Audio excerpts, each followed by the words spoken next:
Elimination game at hand for the Corvallis Knights, but here at Goss Stadium at Coleman Field, Zach Johnson delivers. Benji Solano swings and fouls it back. We're underway on a warm and beautiful evening here in the Mid-Willamette Valley after a wonderful night on the high desert last night in Bend.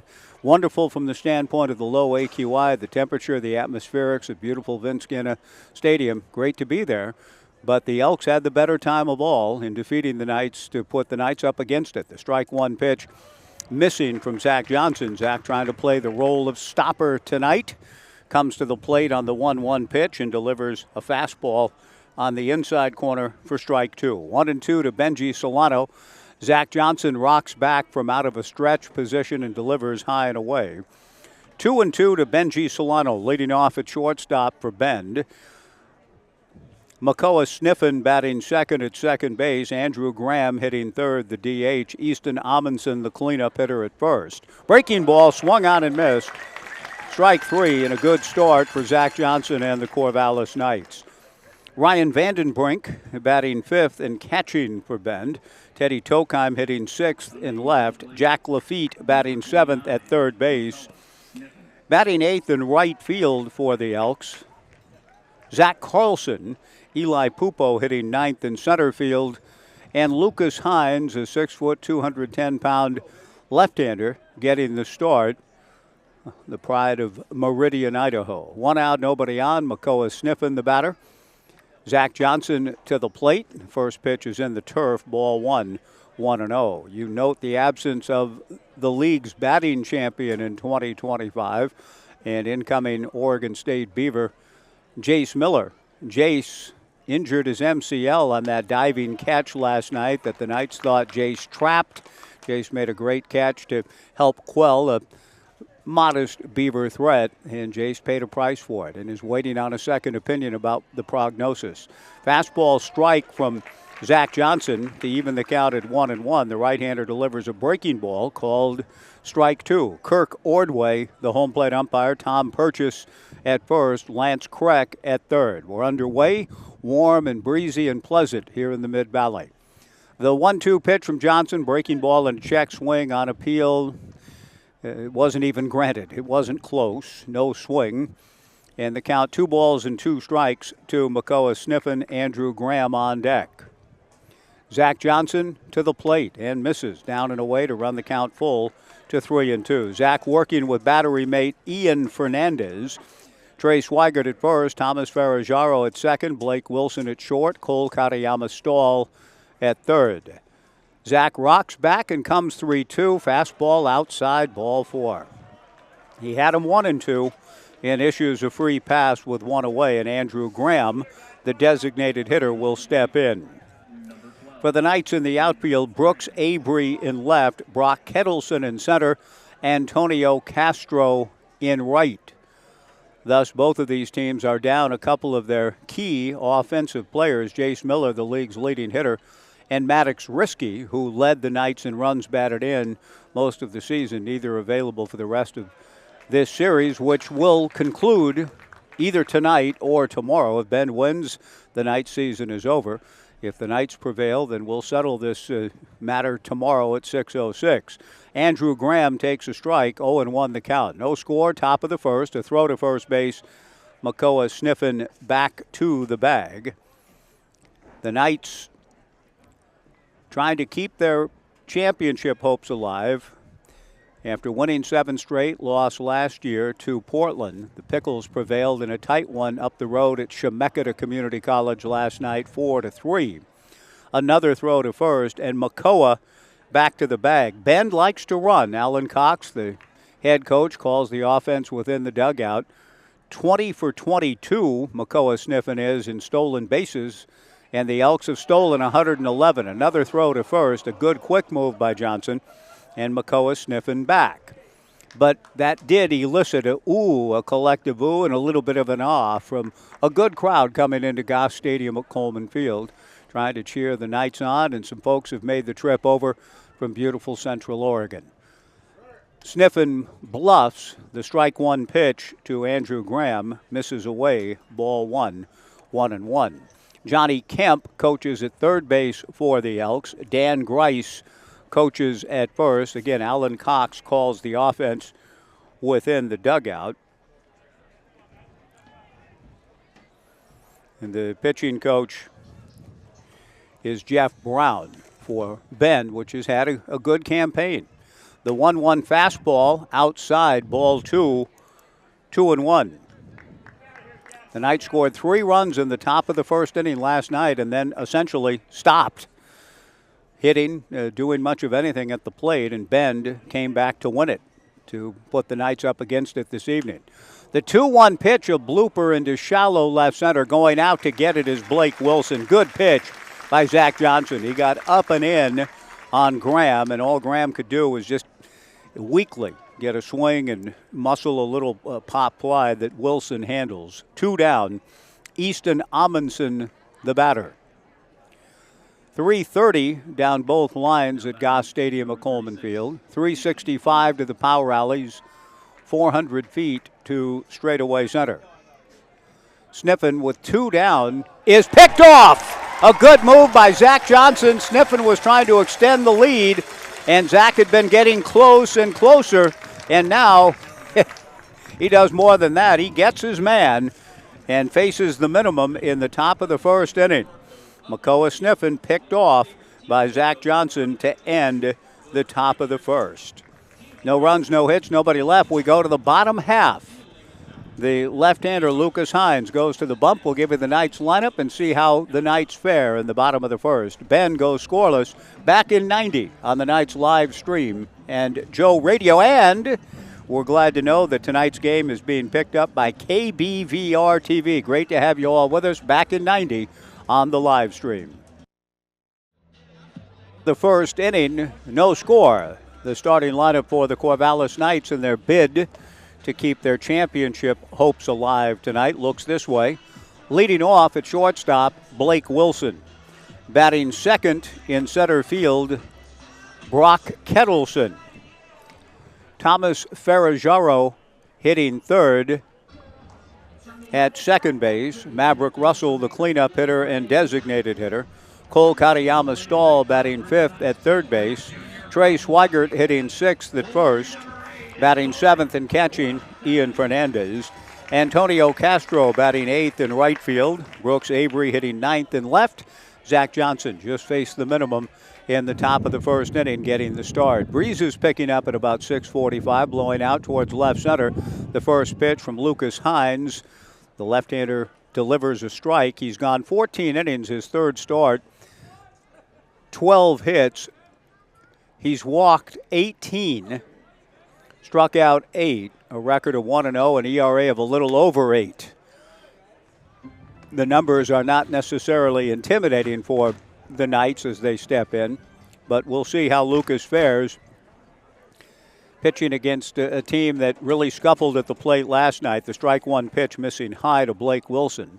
Hines back to the dish and misses high again. Ball 2, 2-1. Bottom of the first inning, no score.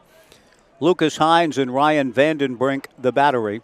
Easton Amundsen at first, Makoa Sniffen at second, Benji Solano at short, Jack Lafitte at third, Teddy Tokheim in left, Eli Pupo in center, Zach Carlson in right. Wilson tries to check his swing, and on appeal, no swing, says Tom Purchase, which strikes me as a bit of a break for the Corvallis Knights. And the count to Blake goes to 3-1. Brock Kettleson on deck. From the stretch, the left-hander Lucas Hines delivers outside, ball 4, and ball 4 has been problematic this summer for Lucas. He issues a 5-pitch walk, and Brock Kettleson to the plate in this scoreless affair in the bottom of the first. A pretty good crowd has come in. Very warm day today. Grateful to have spent it in a couple of wonderful ways, getting to watch the Oregon State football team's first scrimmage of fall camp.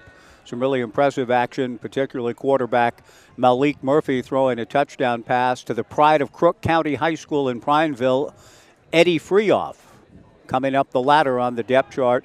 Football just around the corner. Still grateful to be in the Corvallis Knights baseball season, don't get me wrong, but it was nice to see football and know that it isn't far off. Kettleson swings and misses, 0-1 the count. August 30th, Cal across the way at Reeser.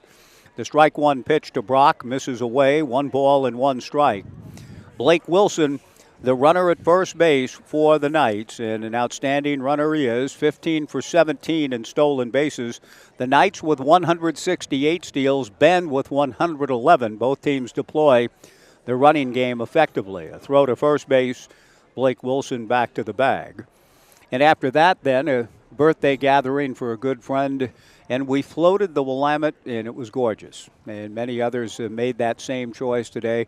The hip surgery that I had recently, and just haven't had a chance to get on the river much. It was glorious today, and tomorrow and Monday it's going to be hot too, so we may get back there. Kettleson hits a ground ball with a lot of English on it, and it chews up Jack Lafitte's glove, bounces away off the glove into foul territory, and everybody's safe. An error on Lafitte, but that ball was squirming. Kind of had the look of one of those 4th of July snakes that you light up and just bouncing around. And I knew when it left the bat of Kettleson, it was going to be problematic for Lafitte, even if he fielded cleanly, because Kettleson, a blazing runner, would have made it close at first. Instead, now the Knights have 2 on and nobody out for Thomas Ferraggiaro, who is likely up there to bunt. The switch hitter batting from the right side, with the Knights hoping to get the early jump. They did last night and it didn't last, but at home they'd like to take their chances with an early lead. Thomas isn't bunting. He takes high, ball 1, 1-0. Brook going against his usual pattern, but it is early. Ferraggiaro, a very good hitter, the team leader in RBIs, 304, no homers, 36 runs batted in. Perhaps Brook loath to take the bat out of Thomas's hands with 2 on and nobody out in this scoreless affair. The strike one pitch, again, not showing. Thomas takes high, ball 2, 2-0. It was a quick but delightful trip over to Bend yesterday. Always love it. The only one I've been able to make this summer. And to get over and be blessed with an AQI of between 18 and 25, depending on the reporting station, to see the clear blue skies and the resplendent cascades in the background throughout the evening. It was a blessing to be there with that great atmosphere in that old, wonderful ballpark.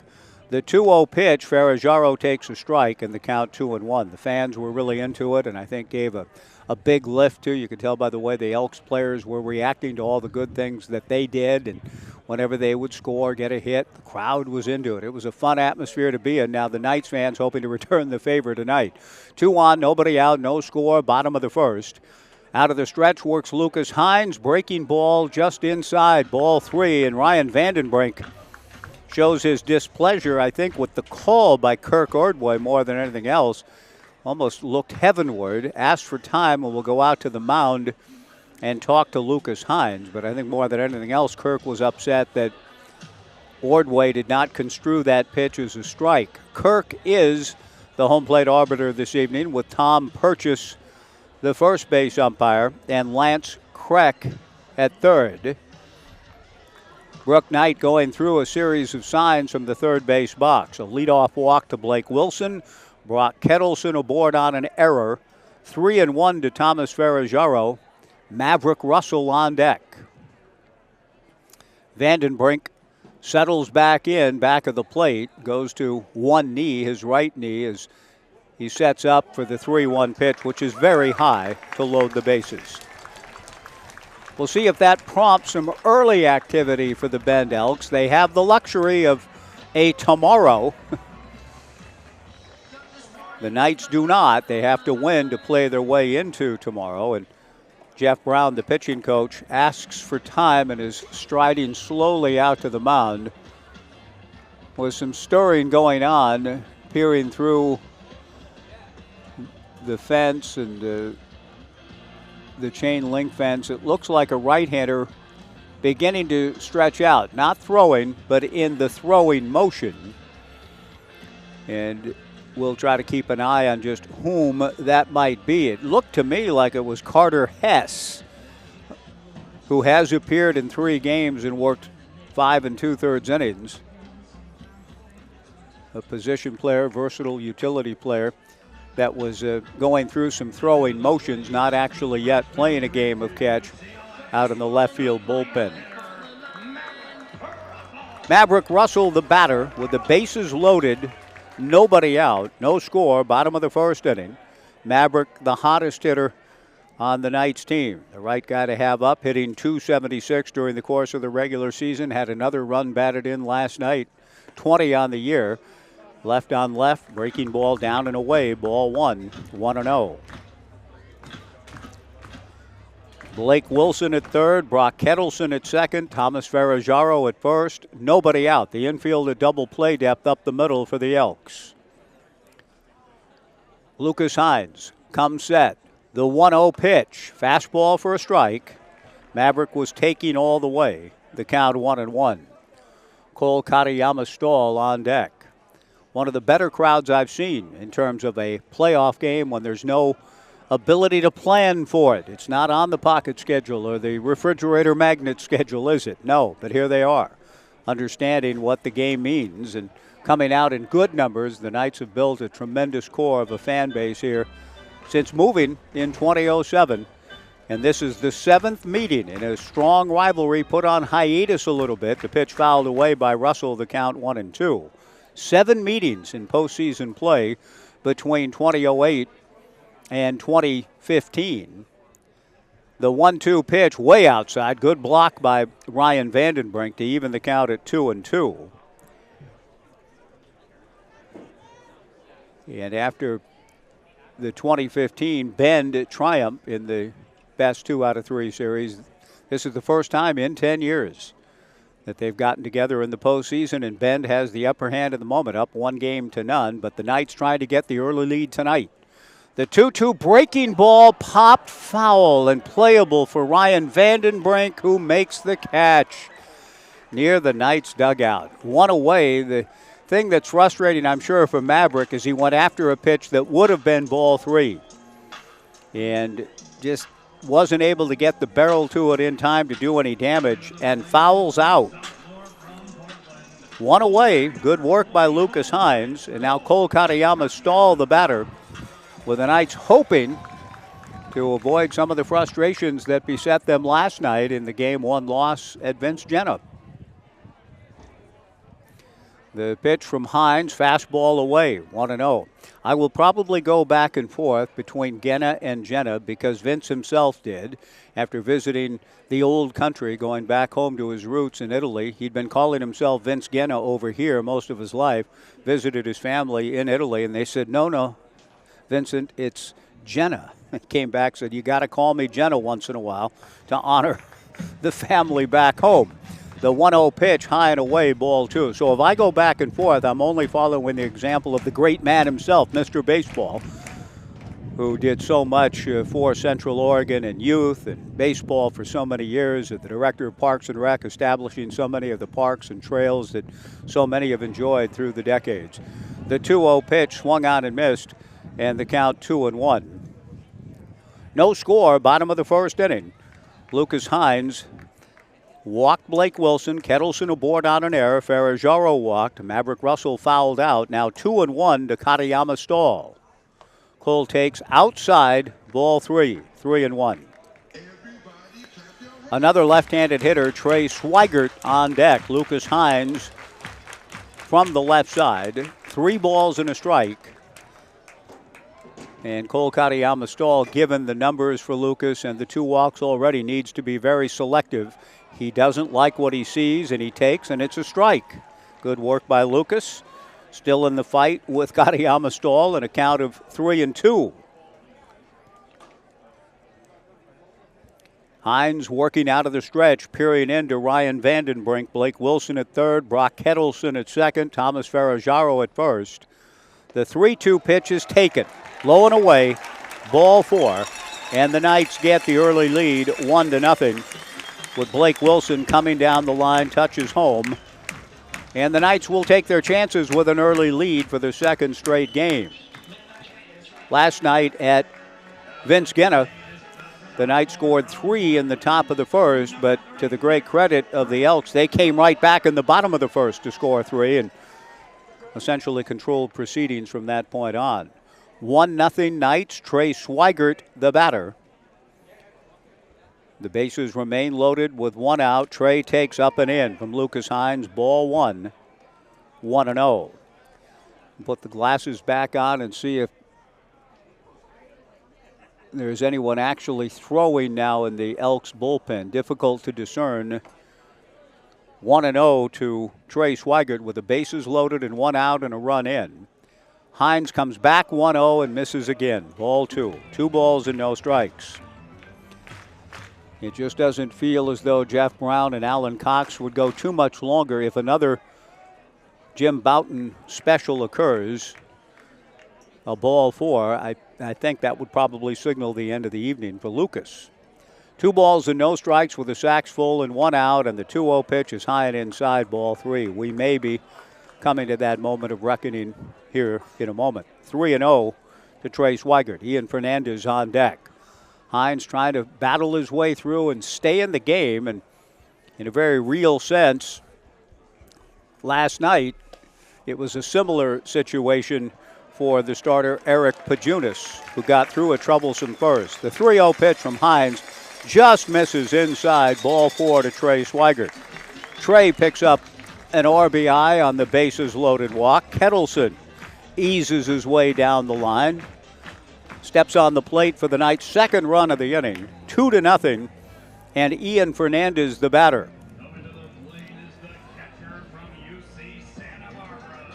Four walks in the inning.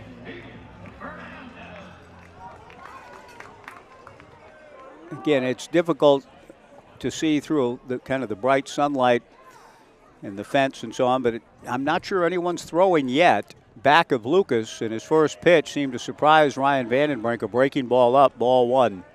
1-0 to Ian. 2-0 Knights, bottom of the first inning.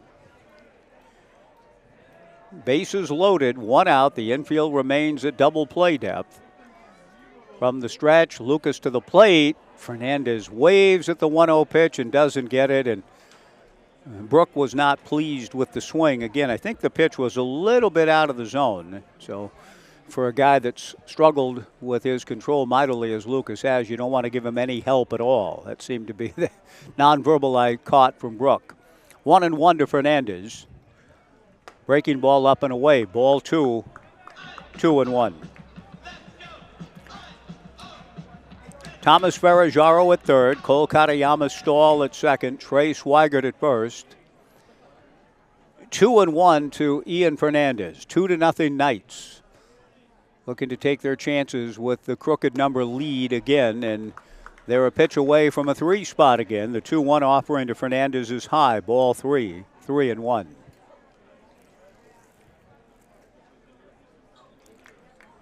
Lucas Hines trying to channel Eric Pajunas, who got through last night somehow in the first. The 3-1 pitch, very high. Ball 4 to Fernandez. And the Knights lead it 3-0. Thomas Ferrajaro scores. A bases loaded walk and an RBI for Ian Fernandez. And that brings Antonio Castro to the plate. It was at this point last night where Pajunas found himself. Now, he didn't walk as many as we've seen the left-hander Lucas Hines deal with tonight. 3 straight and 5 in the inning. But he'd given up 3 runs and then worked his way out and stayed in the game and pitched very well. His first delivery to Antonio Castro misses high. Ball 1. 3-0 Knights, bottom of the first. Bases loaded, 1 out. The 1-0 pitch. Castro hammers it toward the gap in right center. Zach Carlson on the move. Can't get it. It goes all the way to the fence. Katayama Stahl scores. Trey Swigert scores. Into third base goes Ian Fernandez. A 2-run double for Castro. The Knights lead it 5-0.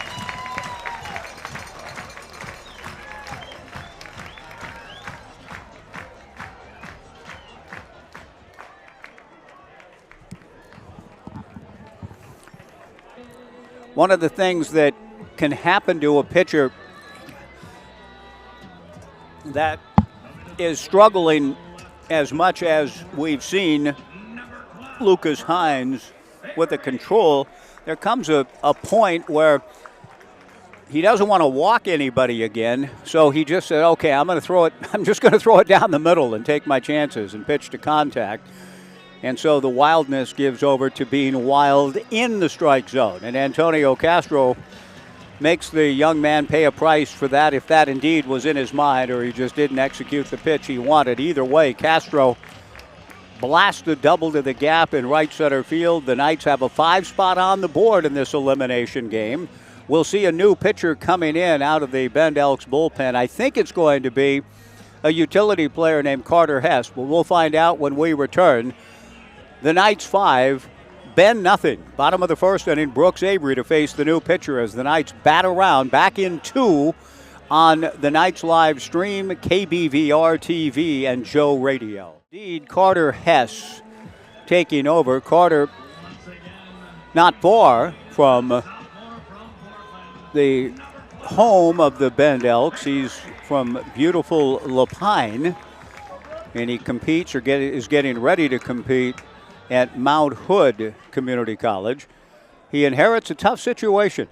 The Knights lead it 5-0 for one, and the Knights have runners at second and third with one out for another. And Carter Hess does something that I'm sure pleases Jeff Brown and Alan Cox to no end, in that he throws a breaking ball for a strike on the first pitch to Brooks Avery. And that's what the Elks desperately need now. Just somebody to throw strikes and try to put an end to this nightmarish first. 5-0 Knights. The strike one pitch hits sharply under the glove of the shortstop Benji Solano into left field.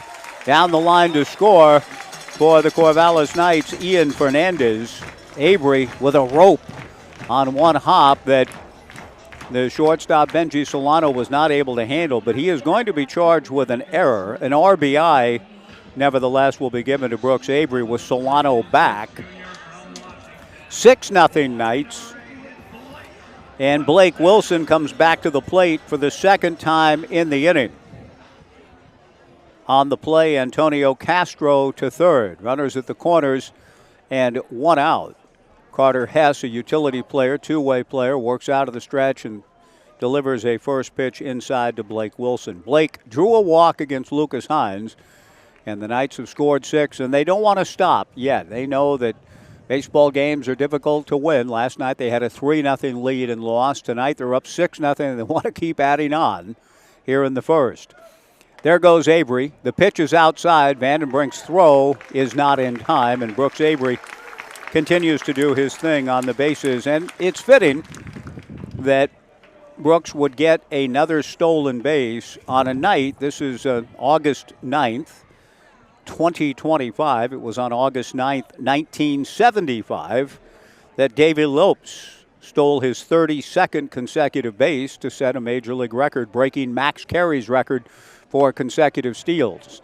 A chopper up along third, foul. Now that may be the National League record. Cobb may have had the American League. I don't know. That can be looked up by any number of you. I don't have the time at the moment to do it. But Davey Lopes, I know, on this date in 75, stole his 32nd consecutive base.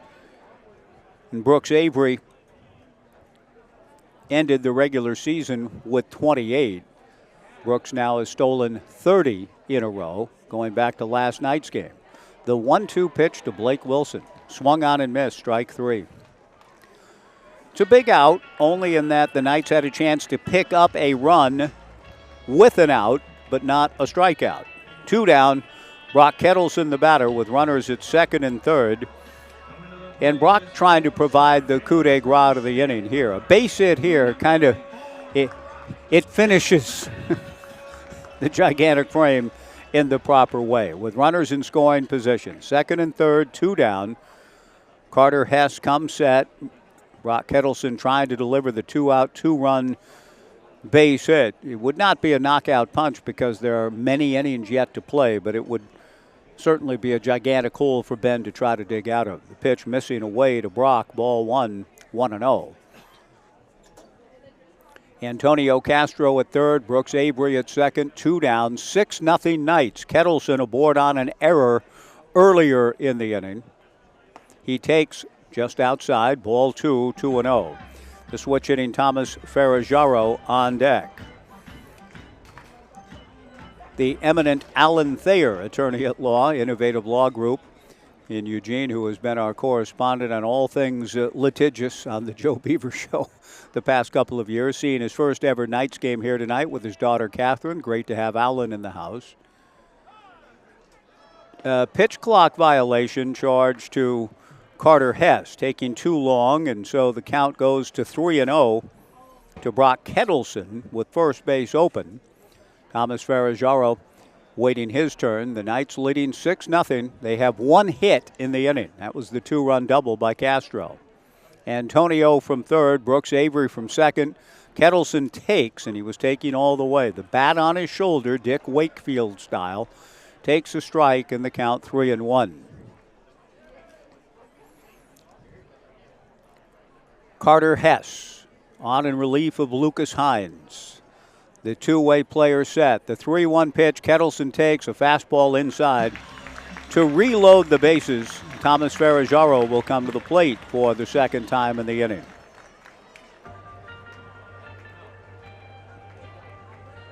Six walks issued by Ben pitching in the inning. Thomas Ferraggiaro drawing one of them and scoring one of the 6 runs. 6 runs, 1 hit. But the Knights, who are playing for their season tonight, no apologies in terms of the nature of how they score runs, are just glad to have them. Out of the stretch, works Hess, sails the fastball high. Ball 1, 1-0. It was nice to visit with Eddie Freehoff after practice today. When I think about Lapine, I think about some of the great schools on the other side of the mountain. Eddie Freehoff out of Crook County High School made his mark today in the first scrimmage. You look good, and Ryan Gunderson, Trent Bray, Eddie himself all talked about the great progress that Eddie has made, and he presents a good frame. That's encouraging to see. The pitch on the way misses high and away to Ferraggiaro. 2 balls, no strikes with the bases loaded and 2 down, 6-0 Knights. Carter again from the stretch and now delivers a strike. The count 2-1.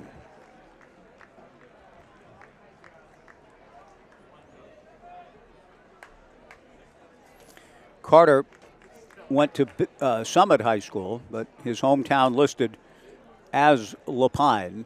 2 balls and a strike, comes to the plate. Ferraggiaro pops it up. This should get Hess through.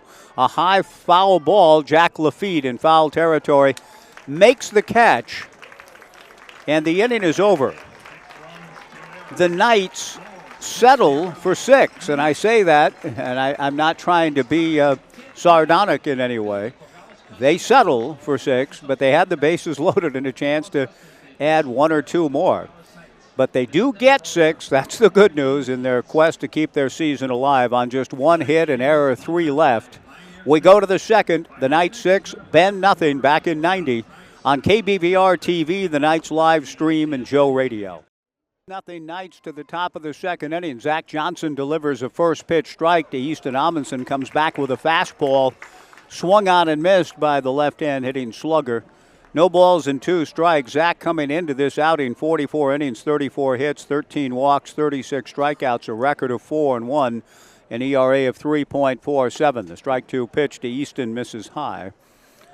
1 ball and 2 strikes. Easton Amundsen, Ryan Vandenbrink, and Teddy Tokheim in the second. Bend without the league's leading hitter. Jace Miller injured himself on a great catch last night. Fastball just inside. Ball 2, 2-2 to Easton Amundsen.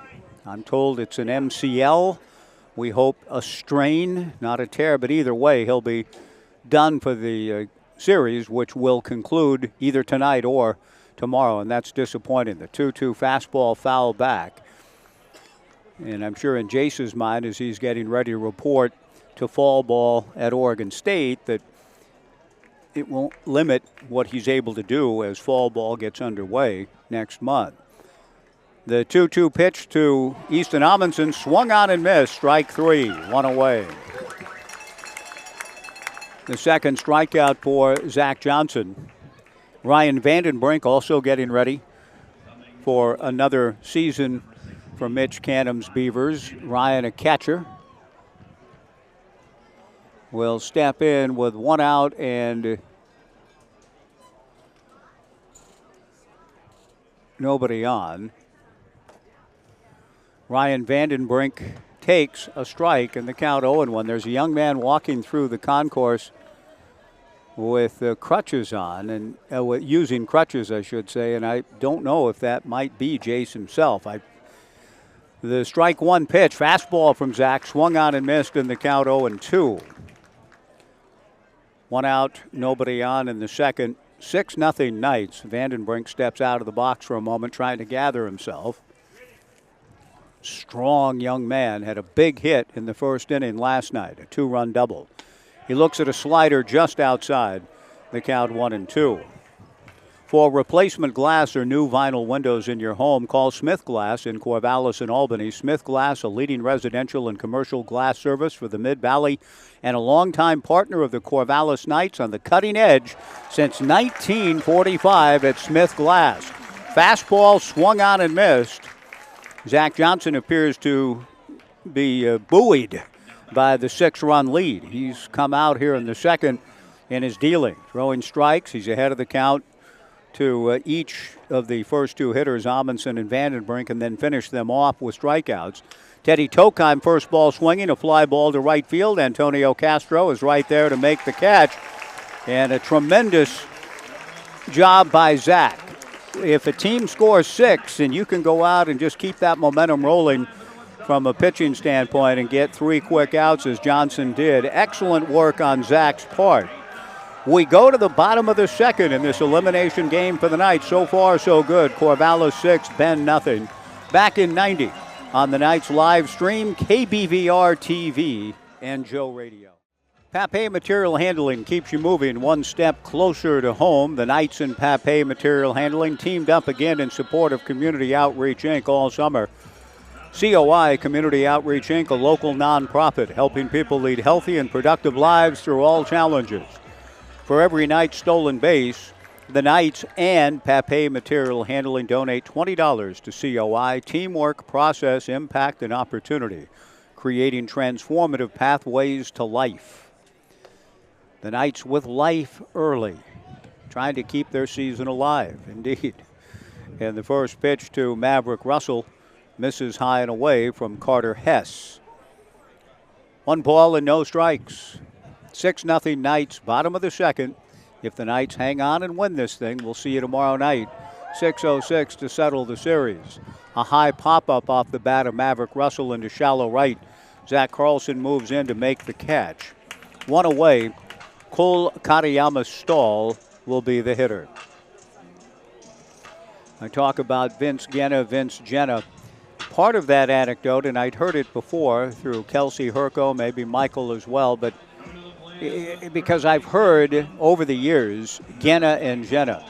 When I first called games at Vince Genna 40 years ago, in the summer of '85 in the Northwest League, the Bend Phillies and the Eugene Emeralds, I remember distinctly calling it Genna, certainly asking everybody about it, and was saying, oh, it's Genna. But I think Vince may have gone to the homeland after that or whatever and started to say, well, could be Jenna too. So either way works. Cole Katayama Stahl takes high, ball 1-0. 6-0 Knights, bottom of the second. Carter Hess back to the plate, away, ball 2-0.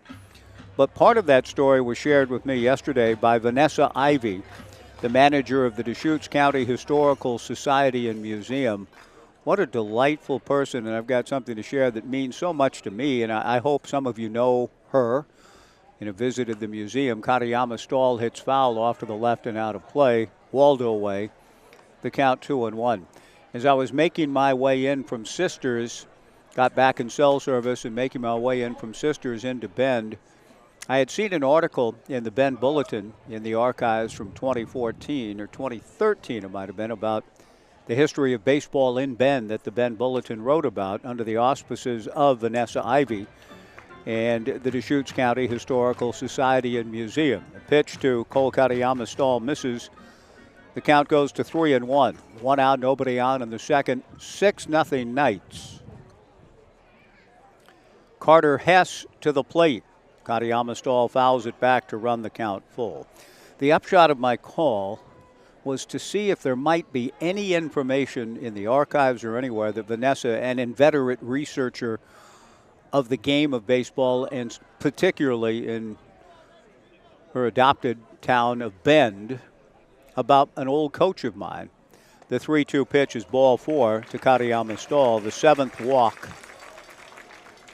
issued by Bend pitching. It comes with 1 out. Trey Swigert, who drew a bases-loaded walk for an RBI last inning. The big man strides to the plate with the Knights looking to add to their 6-0 lead. My coach was a deer man, a deer soul, named Jack Widner. Jack was my Little League coach for one summer, the summer of '71 in Southern California, when I shared with him that we would be moving to Oregon as soon as we sold our house, and it took us almost 2 years to do so. But when I shared with Coach Widner, Mr. Widner as we all call him, Trey takes high and away, ball 1, that we would be moving to Oregon, his eyes lit up. He said, Oregon? If you go to Oregon, you've got to go to a town called Bend and visit their ballpark. I'd never heard of Bend. The 1-0 pitch to Trey Swigert, a strike, and the count 1-1. But he went on and on. He said, it's the most beautiful ballpark I've ever pitched in. I pitched there in the 50s, and I've never forgotten it, so please go there for me. If you end up in Oregon, wherever you live, make sure you go to the ballpark in Bend. And he was referring to what became known as Vince Guenna Stadium. The 1-1 pitch, Swigert swings and fouls it into the mid of Ryan Vandenbrink. 1-2 the count. Cole Katayama Stahl at first, 1 out, 6-0 Knights in the second. I called Vanessa Ivy, kind of shared all of that with her, and then went and called the ball game between the Elks and the Knights last night at Vince Guenna. But that was all it took for her. She was spurred by that, and when I finished the game and got in my car to make the drive back through the pass, time is called and another pitch clock violation. This one on Carter Hess to run the count to Trey Swigert, 2-2. Taking too much time, did Carter, to get the pitch away, and Tom Purchase espied that. 2 balls and 2 strikes. Swigert takes outside, ball 3. The email from Vanessa Ivy was just a thing of kindness. She did a deep dive and reported back Jack Widner's entire statistical numbers, which I never knew. There goes Katayama Stahl. The 3-2 pitch is strike 3 called. The throw to second is not in time. The pitch to Trey appeared to be low. Trey Swigert walks away muttering and shaking his head, but strike 3 called on Swigert on the 3-2 pitch. 2 down, and Ian Fernandez the batter. A stolen base for Katayama Stahl. And she found a specific game that my coach pitched in 1954 and reported all of this back to me in an email. And then she went further and said if Jack Widner were still alive, he'd be 98 years of age. The pitch to Ian Fernandez swung on and missed, and the count 0-1. Then she added, but I looked him up, and there's an obituary for a Jack Dewey Widner in Southern California, passing away in Los Angeles in 2011, 14 years ago. The strike 1 pitch, Fernandez a rope to center, but right at Eli Pupo, who makes the catch to retire the side. The Knights scored 6 last inning, a goose egg on the board here in the second. She did all of that, and I'm almost certain that she found my old coach in his records as a pitcher, his time in Bend that made such an impression on him, and I think found his obituary too. And today I've listened several times to Mike and the Mechanics and the Living Years, and I've almost teared up thinking about how I wish I would have gone on that kind of search earlier and been able to find a Vanessa Ivy and share the fruits of that kind of search with my old coach, who I only played for one summer, but have never forgotten him, Jack Widner. Thank you, Vanessa Ivy, for all of that, going out of your way, beautiful, kind, and touching research you did. Thank you so much. And I hope those of you watching and listening tonight in Bend have an appreciation for Vanessa Ivy and the Deschutes County Historical Society and Museum. 6-0. We go to the third, back in 60 seconds, back in 1 minute on the Knights live stream.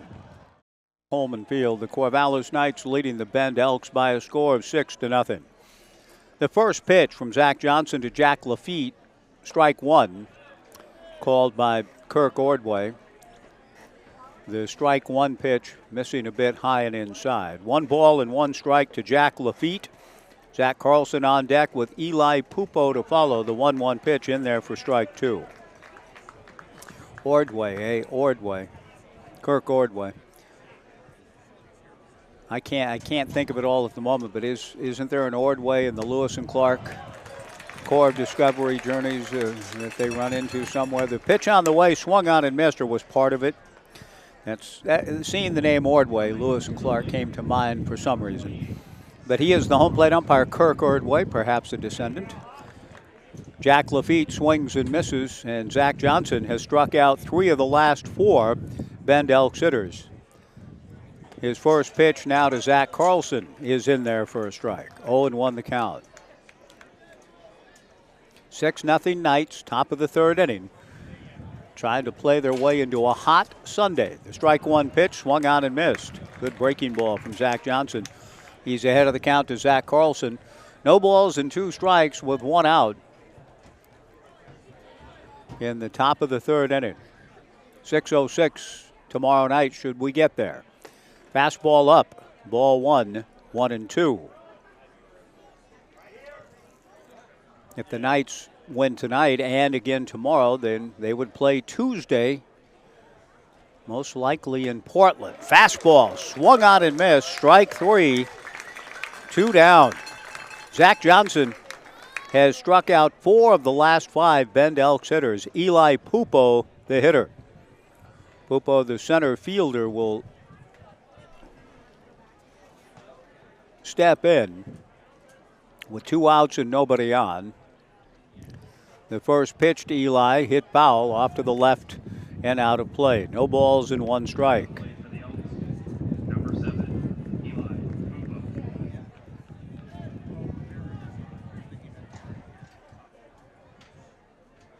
The strike 1 pitch rolled slowly foul in front of the Bend Elks dugout on the first base side. Eli, a local kid of sorts, indeed, out of Redmond High School, and getting ready to take his talents to Eugene and Bushnell. The strike 2 pitch missing down and away. 1-2 to Eli Pupo with Zach Johnson a strike away from fanning the side. 6-0 Knights in the 3rd. The 1-2 pitch.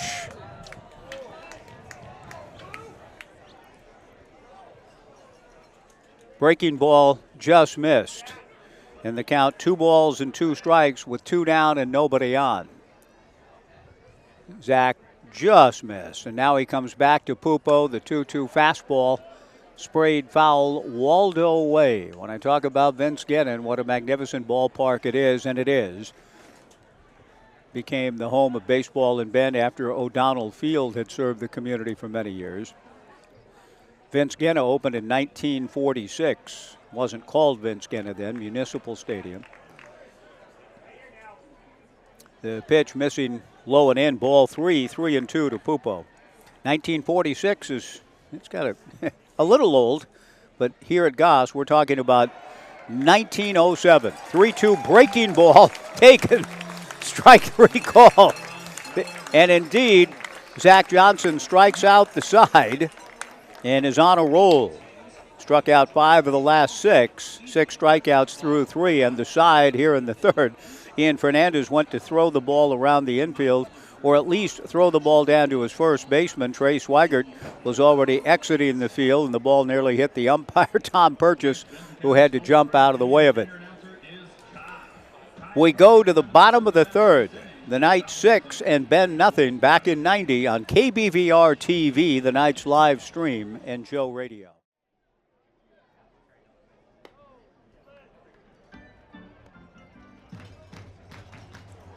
The Knights have just 1 hit tonight, but they lead it 6-0 here in the bottom of the 3rd. Antonio Castro has the hit, a 2-run double in the first. He takes high.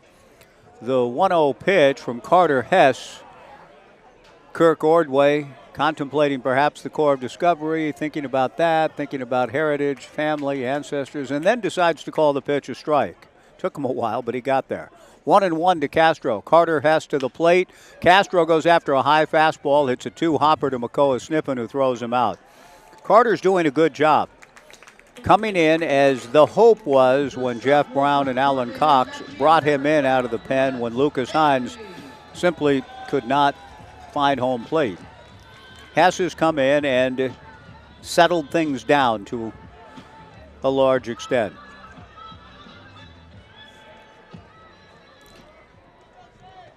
And in fact, he is not allowed a hit. He did issue a walk in the first inning and one in the second, but he has an out here in the third. He misses with a breaking ball to Brooks Avery. Ball 1-0. But that's all in the kind of long relief outing the utility two-way player was asked. Just help bridge some innings, chew up some innings, give us a chance. Shut things down enough for us to get our offense going and fight our way back in the game and try to win this playoff series. And Hess has done a good job in that respect. He misses low. Ball 2-0. Avery swings and dunks one into left center field. Base hit. Eli Pupo comes out of the bright sunlight into the shadows of the overhang of the Omaha room and plays the baseball back into the infield. A one-out single for Brooks Avery. The Knights with 2 hits. And that'll bring Blake Wilson to the plate. Blake walked and scored in the first. He wasn't the only one. 6 walks issued in that first inning, 5 of them by the starter Lucas Hines and 3 with the bases loaded. There goes Avery. Got a huge jump, and he's safely in with yet another stolen base. Davey Lopes, Max Carey, Ty Cobb, and others. Avery with the steal. And Brooks just read Carter perfectly and had the bag stolen as soon as he set sail for second. I mean, there was not going to – Vandenbrink made a throw, but it was, in a very real sense, a superfluous action. 1 ball and no strikes to Blake Wilson looking for a run batted in. The Knights leading 6-0. Blake takes a strike. The count 1-1. Vandenbrink back out for another conversation with Carter Hess. Bend and Corvallis meeting in the playoffs for the 7th time. The Knights now 3-4 in openers at Vince Skinner after last night's loss. The Knights won the series in 08, won the series in 09. Bend won it in 10. The Knights won the series in 2011. And then again in 2014, Bend won the series in 2015 and went on to win its only West Coast League championship. The Knights, after that 2015 loss to Bend, won the next 7 championships. A bunt up along third. Jack Lafitte bare hands. The throw to first is not in time. A drag bunt single up along third by Blake Wilson. Into third base goes Brooks Avery. Nicely done by Blake, who does so many things well. First and third. 1 out for Brock Kettleson, with the Knights leading 6-0. 2 speedsters on the base paths. Ryan Vandenbrink comes out in front of the plate for coverage signals and what Ben wants to do. In the likelihood of Blake Wilson running, Brooks Avery at third, Blake Wilson at first, Brock Kettleson the batter. The infield a double play depth for the Elks. Carter Hess from the stretch. There goes Wilson. The pitch is very high, and Vandenbrink doesn't throw the ball anywhere. He looked at second, he looked at third, and held on, and Blake Wilson into second base with a steal. So the double play no longer in order. Coach Cox instructs the infield to play back at normal depth. Kettleson with a great opportunity for an RBI here. 6-0 Knights, bottom of the third. The pitch on the way. Kettleson will get an RBI. A ground ball to second. A big hop from Makoa Sniffen, who throws Brock out. But on the play, Brooks Avery down the line to score. And the Knights lead it 7-0. Kettleson getting the job done. And on the play, Blake Wilson into third. Thomas Ferrajaro, the batter. Our junior announcer tonight is Kai Mayfield. He has done an excellent job through the summers. Starting at a very young age, he's been coming to this ballpark a lot like Corey Jean Galvin, KJ. We talked about Jim's granddaughter a couple of nights ago when I learned the sad news about my ballpark friend Jim passing away in January. Corey Jean grew up here. She's been coming to the games here since she was 2 years old, 20 now. Ferraggiaro takes a strike, the count 0-1. Kai Mayfield started at a very young age, too. And we hear a young man who's evinced an interest in getting into sportscasting. And he is doing the junior announcing tonight here and sounding very good, like he's got a path in that field, should he so choose. 7-0 Knights, bottom of the third. Blake Wilson at third, 2 down. Thomas Ferraggiaro pulls a soft liner back of first, caught by Easton Amundsen. The big first baseman goes up to grab it, and the Knights settle for a singleton here in the third. But they get 2 hits along the way. They leave a runner at third. We are through 3, the Knights 7, and Bend nothing. Back in 90 on KBVR TV, the Knights live stream, and Joe Radio.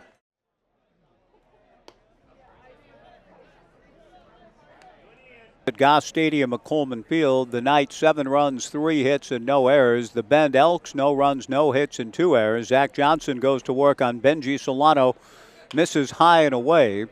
The 1-0 pitch, Benji swings, and it's a ground ball to Thomas Ferraggiaro. The Knights second baseman on it and throws to first, 1 away. Zach Johnson has faced the minimum through 3 1/3. He struck out the side last inning, has 6 strikeouts through 3. McCullough sniffing the batter. McCullough drew the 1 free pass that Zach has yielded. The Elks without a hit to this point. The pitch on the way to McCullough. Swung on and lifted foul towards the Omaha room on the roof and beyond, and bouncing down into Urchin Alley. One hopeful Urchin just exited the stands. He's got a long run to go from the upper grandstand to my right to try to get to the alley and get himself a souvenir, but he's on the quest. The strike 1 pitch missing up and in to McCullough. 1 ball and 1 strike. 7-0 Knights, top of the 4th. The 1-1 fastball swung on and missed, and the bat slips out of the hands of McCullough sniffing. 1-2 the count. Jerry Reed, Jerry Hubbard, Jerry Reed, eastbound and down. When you're hot, you're hot. That Jerry Reed. I heard Doug Gottlieb using Eastbound and Down as a get-back song on his national show on Fox Sports Radio the other day, and he spoke of Jerry Reed, and it was good to hear. Jerry Reed wrote a song called Pave Your Way Into Tomorrow. The 1-2 fastball foul back. Well, the Knights are trying. I've always thought of that song when I say the Knights are trying to, or the Beavers or whomever, when facing elimination games, whichever team over the years, and it comes up here and there, trying to play their way into tomorrow, and so far so good. A high pop-up to shallow left. Brooks Avery takes charge behind shortstop Blake Wilson and makes the catch. 2 down, and Andrew Graham, the batter. Andrew popped to short in the first. Established back in 2008, Block 15 Brewing in Corvallis aims to elevate excellence in the craft beer experience, measured by their endless passion and their drive for accessible brilliance. This summer, we hope you've enjoyed Block 15 beers in the Block 15 Beer Garden here at the ballpark. First pitch fastball strike to Andrew Graham. And be sure to visit Block 15 after the game at their downtown pub or their Southtown tap room. Block 15. Johnson strike 1 breaking ball foul back, and Zach a strike away from retiring the side in order for the 3rd consecutive inning. He walked McCullough sniffing with 1 out on the first, but several pitches later picked him off. Johnson delivers, fastball just missed. 1 ball and 2 strikes to count. Ian Fernandez cagily trying to frame that one up. It did appear to miss, but not by much. Zach ready. The right-hander comes back to the plate. Breaking ball in the turf. 2 balls and 2 strikes. Zach in a game the Knights have to win to keep their season alive. On his way to Linfield, a young man out of Lake Ridge High School, 2 seasons with the Portland Pilots, delivers and misses. And the count goes full to 3-2. He was 0-2. Easton Amundsen on deck. 7-0 Knights in the 4th. The 3-2 pitch, fastball lifted to right and playable. Antonio Castro backs up a couple of steps, makes the catch. Another 1-2-3 inning for Zach Johnson, who has faced the minimum through 4. We go to the bottom of the 4th inning on this warm, pleasant night in the Mid-Valley, and a pleasant experience thus far for the home team. The Knights 7, Bend nothing. Back in 90 on KBVR TV, the Knights live stream, and Joe Radio. Bottom of the 4th inning, Alex Hierro just came by, as he does throughout the ball games. A young man here with his dad and both grandmothers, he said, are here. And Steve and Tina Kimball have just sent him away with cookies, chocolate chip cookies, to take to Pa and both grandmas as we go to the bottom of the 4th. 7-0 Knights. Great to see so many young people at these ball games. That was true last night at Vince Scanna. Just a lot of youngsters and a big crowd getting autographs on the field after the game. Quite a scene. Maverick takes high and away from Carter Hess. The 1-0 pitch missing away, ball 2, 2-0 to Maverick Russell. Maverick has fouled out and flied to right. Maverick Russell, Cole Katayama Stahl, and Trey Swigert, 3 left-handed hitters in the inning against the right-hander, Carter Hess. The 2-0 pitch missing for ball 3, 3-0.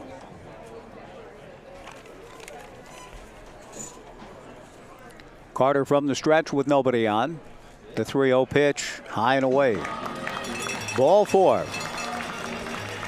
The 9th walk issued by Ben pitching tonight. And that goes a very long way in explaining the scoreboard. The Knights 7 runs on just 3 hits, but 9 walks, a couple of errors mixed in as well for Ben. And the Knights with the leadoff free pass to Russell. Cole Katayama Stahl's been up twice. He's walked twice. One of the walks came with the bases loaded. He swings and misses the first pitch. 0-1 the count.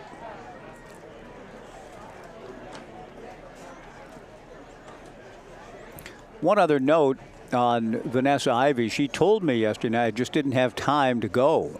The strike 1 pitch in the turf, the count 1-1. That exhibit has a semi-permanent home now. The Bend History of Baseball in Bend exhibit, which debuted I think about 11 years ago, is still housed now in the Deschutes Historical Museum. So you can check it out on the 2nd floor. A lot of interesting material about the history of the game in the great city of Bend. Katayama Stahl hits one foul to the left and out of play. 1 ball and 2 strikes. Maverick Russell a leadoff walk. Cole Katayama Stahl with a count of 1-2. Cole takes inside from Carter Hess. 2 balls and 2 strikes. If the exhibit stays up long enough, I'll and try to get in there and see it. It just sounds like it would be up my alley, looking at the likes of Johnny Pesky and maybe even seeing an old team photograph and finding one Jack Widner. The 2-2 breaking ball inside, ball 3, 3-2.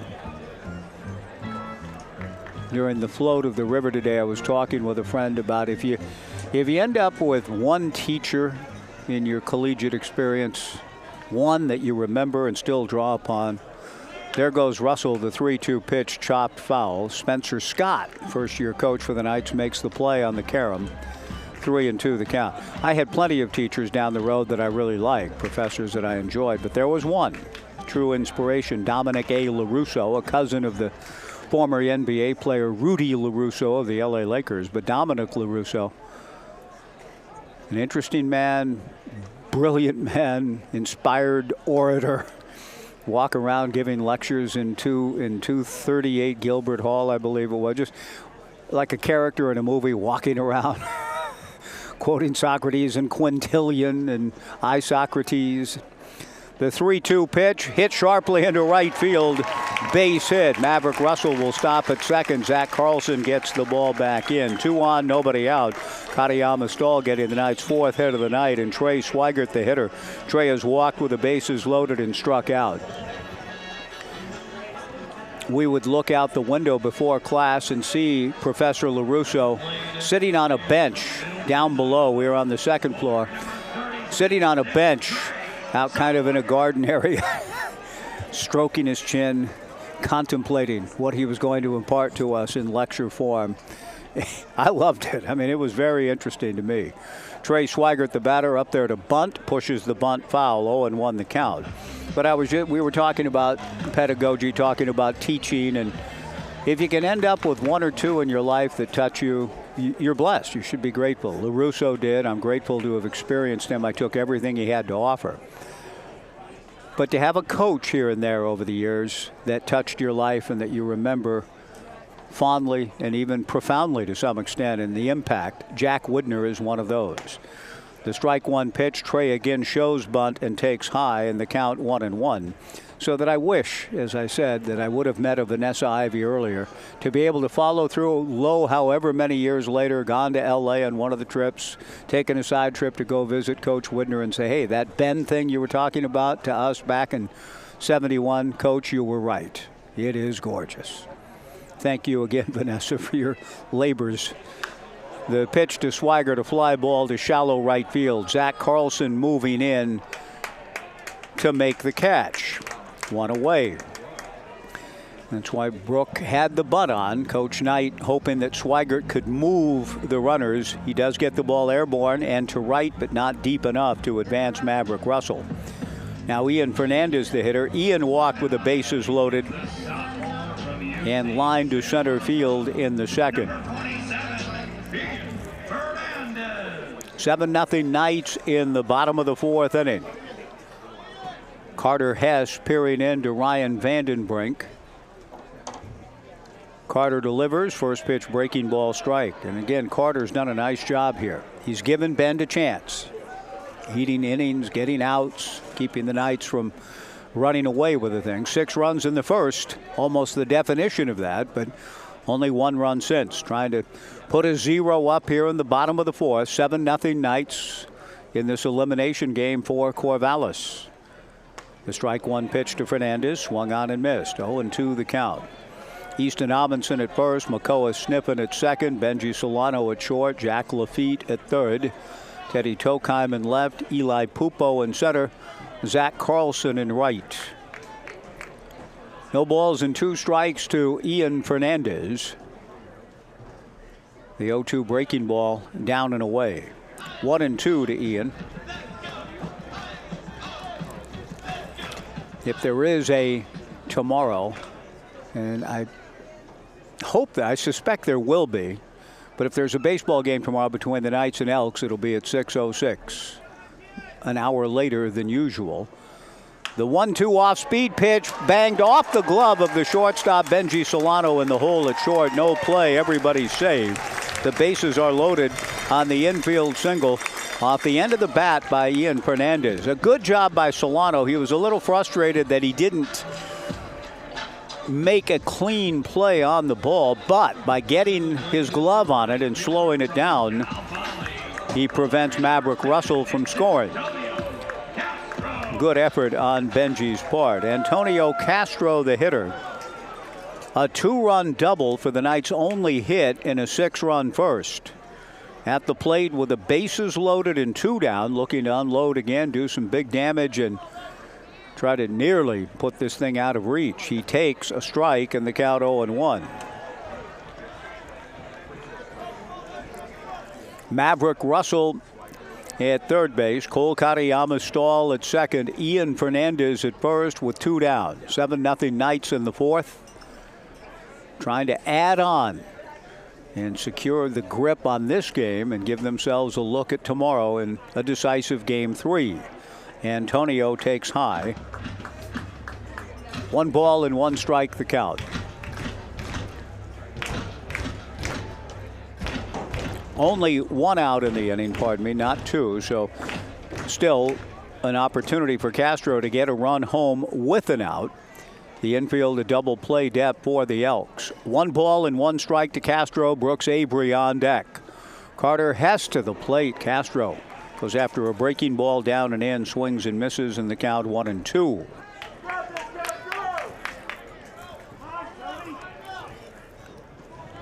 Brooks Avery waiting his turn. Carter Hess again in a position to try to keep his team in the ball game. Delivers to Antonio, who pops it up to shallow center field. Eli Pupo coming in. Maverick Russell will stay at third. Pupo throws the ball back into Amundsen. 2 down, and a good job by Carter Hess thus far. With the Knights looking for productive outs, he has induced a couple of little pop-ups. One off the bat of Trey Swigert to right, here off of Antonio Castro to center. 2 down, the bases loaded for Brooks Avery, who was aboard on an error in the first inning, got an RBI for his troubles, singled to center and scored last inning. Bottom of the fourth, 7-0 Knights with the bases loaded and 2 down. Carter Hess to the plate. First pitch misses a bit high and inside. Ball 1, 1-0. Brooks turns and inquires something of the home plate umpire Kirk Ordway. 1 ball and no strikes to Brooks Avery. Carter Hess out of the stretch and to the plate. Inside for ball 2, 2-0. Pretty big pitch right here for Carter. He has done a very good job, as I've mentioned, keeping his team in the ball game, at least on the fringe of it. But if he issues a bases loaded walk, that changes the narrative considerably. So a big pitch here. He doesn't want to go 3-0. 9 walks have been issued already tonight by Bend pitching. The 2-0 pitch. Avery, full swing, and rolls it foul past Coach Knight. 2-1 the count. One of the better playoff crowds I've seen through the years, and it's another indication of how the Knights have become such a fixture in the summer marketplace, if you will. The 2-1 pitch, breaking ball up and in to Brooks Avery, ball 3, 3-1, and we witnessed that last night across the mountain over at Vince Guenna in Bend in the high desert. A very good crowd for a game that you have a day to advertise, essentially. 3 balls and a strike, 2 down, 7-0 Knights. Brooks Avery can shrink the zone here, look for something in a sweet spot to drive. And ball 4. Carter Hess is charged with a pitch clock violation. The 3rd one against the Bend Elks staff tonight. Ball 4 to Brooks Avery, who gets the run batted in a bit of a dubious way, but the Knights again will take it. Down the line comes Maverick Russell to score. The pitch clock violation forcing in a run. 8-0 Knights. Blake Wilson the batter. Blake walked and scored in the first of 6 runs for the Knights in the opening frame. He has since struck out and had a bunt single. He takes just inside from Carter. Ball 1, 1-0. Cole Katayama stall at third. Ian Fernandez at second. Brooks Avery at first. 2 down. 8-0 Corvallis in the bottom of the 4th. The 1-0 pitch is inside. Ball 2, 2-0. In a situation such as this, Alan Cox and his pitching coach Jeff Brown probably would not want to throw, pardon the phrase, but good money after bad. The 2-0 pitch swung on and fouled at the plate, meaning that they'll try to save arms for what is likely to be the task tomorrow to win the series. Would not want to expend one of their better arms in this kind of situation. Down 8 runs in the 4th. Carter Hess again charged to just do what he can to get as many outs and innings to save pitching for tomorrow. Blake Wilson, a high pop foul back of the plate. This is bound for the rooftop of the McGrath family press box and then bounces for the first time tonight into our forbidden zone, the construction zone. There's a lot of stuff going on around Goss Stadium at Coleman Field, and there's a big fence up, and many a baseball has been lost to the construction zone this summer. The youngsters can't get to it. 2 balls, 2 strikes, 2 outs with the sacks full. 8-0 Knights in the 4th. Carter to the plate. Blake a fly ball to right field and playable. So a good job by Carter Hess as Carlson makes the catch to end the inning. The Knights do get a run, but they didn't, again, busted absolutely wide open. And Carter is doing what has been asked of him, and well. But the Knights do have a pretty good lead as we go to the 5th. It looks like we may see a change of pitchers here for the Knights. And we will. Zach Johnson was brilliant. Zach faced the minimum through 4. We got a new arm coming in. We'll take a 2-minute pitching change break. The Knights 8, Bend nothing, back in 2 on KBVR TV, the Knights live stream, and Joe Radio. Bellarose, the new pitcher for the Corvallis Knights, with a call to the bullpen presented by Wilson Motors. And a very unorthodox defensive alignment for the Corvallis Knights. What with 4 outfielders and nobody at home on the left side of the diamond. The first pitch from Bellarose to Easton Amundsen, high and away. The 1-0 pitch is fouled in front of the Elks dugout. 8-0 Knights in the top of the 5th.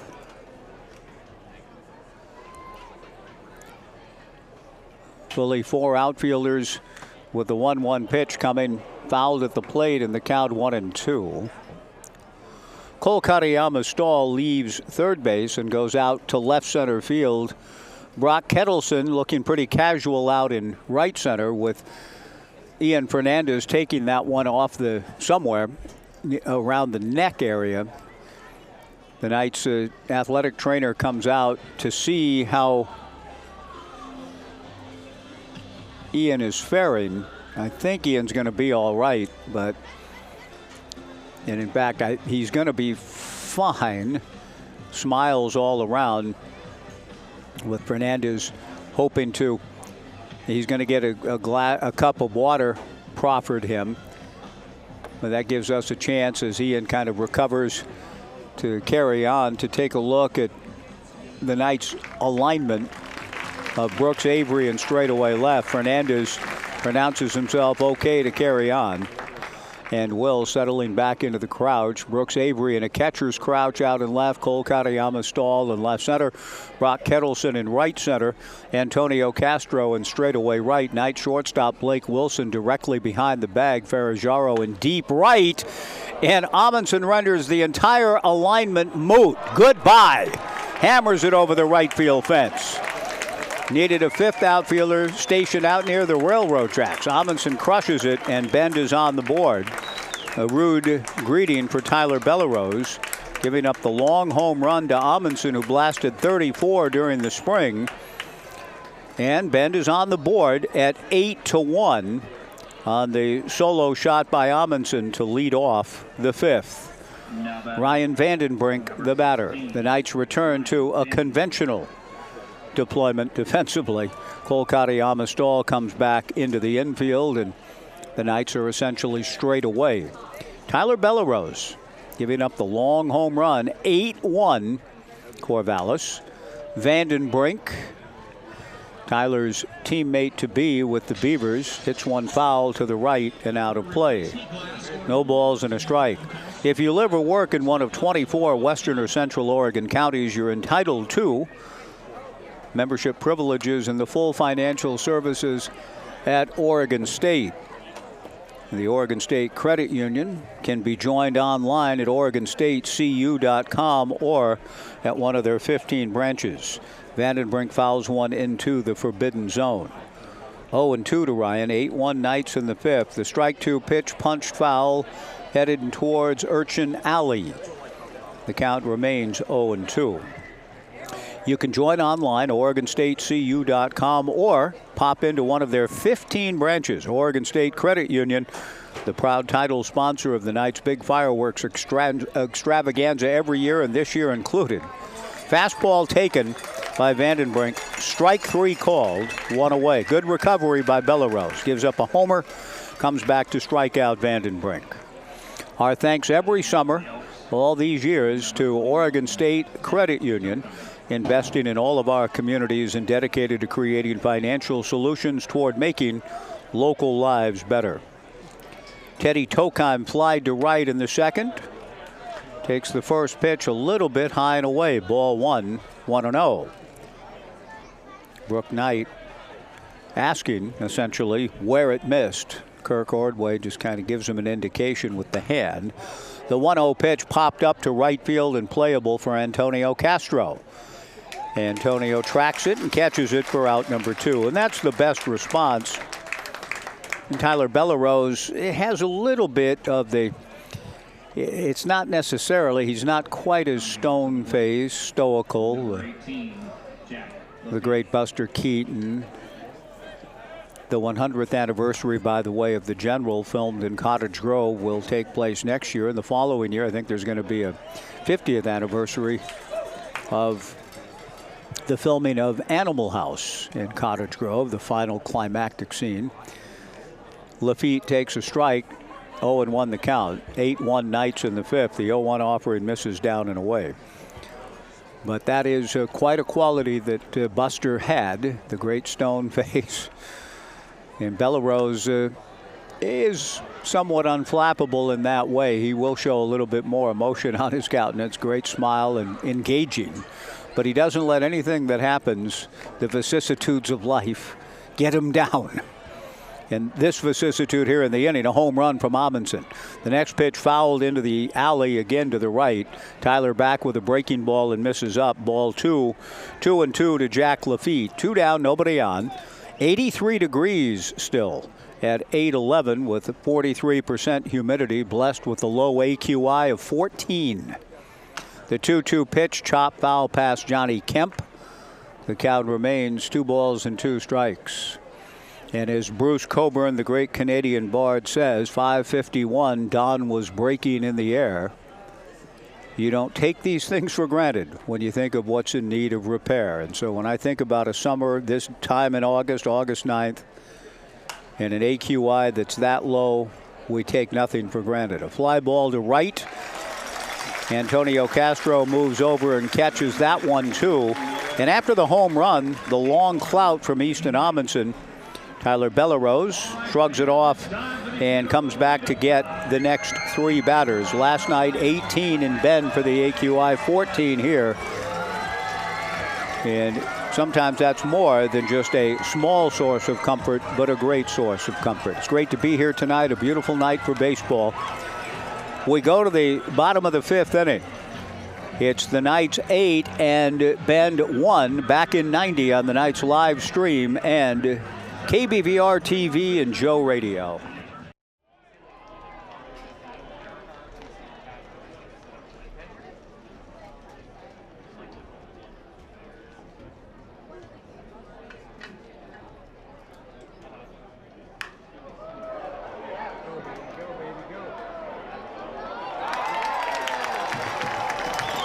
Bottom of the 5th inning, Brock Kettleson, a drive to the alley in right center field. It split Zach Carlson and Eli Pupo all the way to the base of the fence in the alley in right center.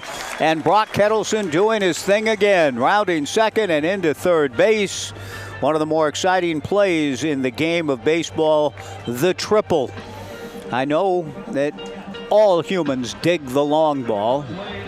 Not gender specific. We all love the long ball, right? We love home runs and game-winning home runs and walk-off home runs. Yes, we do. Cal Raleigh's homer last night, an incredible thing of beauty. But triples, they're good things. And Brock Kettleson drives a triple to open the bottom of the 5th for the Knights, who lead it 8-1. And that brings to the plate Thomas Ferraggiaro, who takes high and away, ball 1, 1-0. A leadoff triple, so the Knights in good shape to get that run back that Easton Amundsen just provided with his home run. The 4th triple of the summer, Blake Wilson with 3, Brock now with 4, and he's at third with nobody out. Thomas Ferraggiaro awaits the 1-1 pitch, a broken bat, soft liner caught by second baseman Makoa Sniffen. Carter Hess still in there pitching, and after the triple, he comes back to get an out, 1 away. Ferraggiaro, the Knights' RBI leader in an RBI situation, to be sure. Runner at third, nobody out, lines out, and breaks his bat in the process. That'll bring Maverick Russell to the plate. Maverick has fouled out, flied to right, and walked and scored. And Carter Hess was ready to go to work on Russell. Maverick had yet to make eye contact with the pitcher, and the home plate umpire, Kirk Ordway, says make sure that the batter has looked up at you and made eye contact with you before you pitch. Russell takes a strike on the first pitch from Carter Hess. Brock Kettleson at third, 1 out, 8-1 Knights, bottom of the fifth.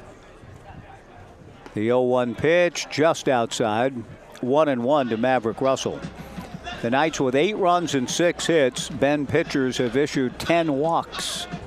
Zach Johnson was brilliant, faced the minimum through 4. His evening is over. He's visiting with a family member in the stands behind the Knights dugout. The pitch to Maverick Russell hit off the facade of the McGrath family press box and back down to the hands of a waiting fan. Gets a nice round of applause for her good catch. 1 ball and 2 strikes to Maverick Russell. The Elks down 8-1, playing their infield back. The 1-2 pitch, a looping fly ball into right center field. Base hit. Maverick Russell picks up the run batted in. Kettleson down the line to score, and the Knights lead it 9-1.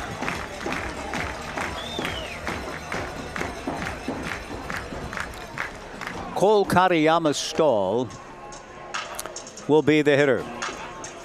Cole drew a walk with the bases loaded in the first. He walked in the second. Single to right field last inning. 9-1 Knights here in the bottom of the fifth. Carter to the plate. Fastball misses high and away. Ball 1, 1-0. A left-hander is throwing back of Carter Hess. The 1-0 change in there for a strike, and the count 1-1 to Katayama Stahl.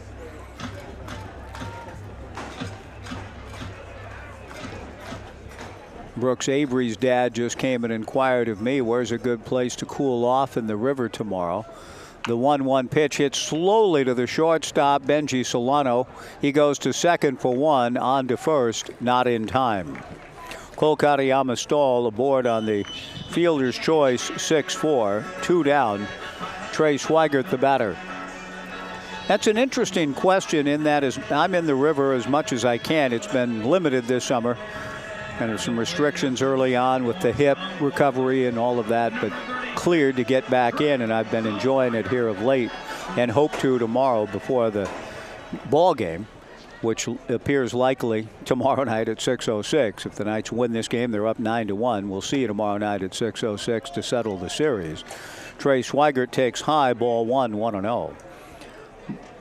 But Brooks's papa asking for just a place to jump in and cool off, which is a little different than how we use the river. We float it and get off at various points. But if you're just looking for one hole to spend time in, Swigert checks his swing on a 1-0 pitch. No swing, says Lance Kreck. 2-0 the count. I have a little more difficulty just giving a simple answer to that. 2 balls, no strikes, 2 outs. 9-1 Knights. The 2-0 pitch to Trey in there for a strike. 2-1.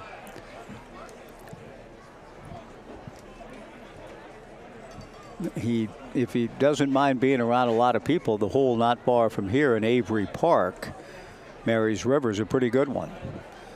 Easy to get to. Swigert, a high drive to right center and deep but playable. Zach Carlson moves back and under to make the catch. The inning is over. And he said, well, that one's an easy one for me to remember. I'll remember it as Brooks Avery Park.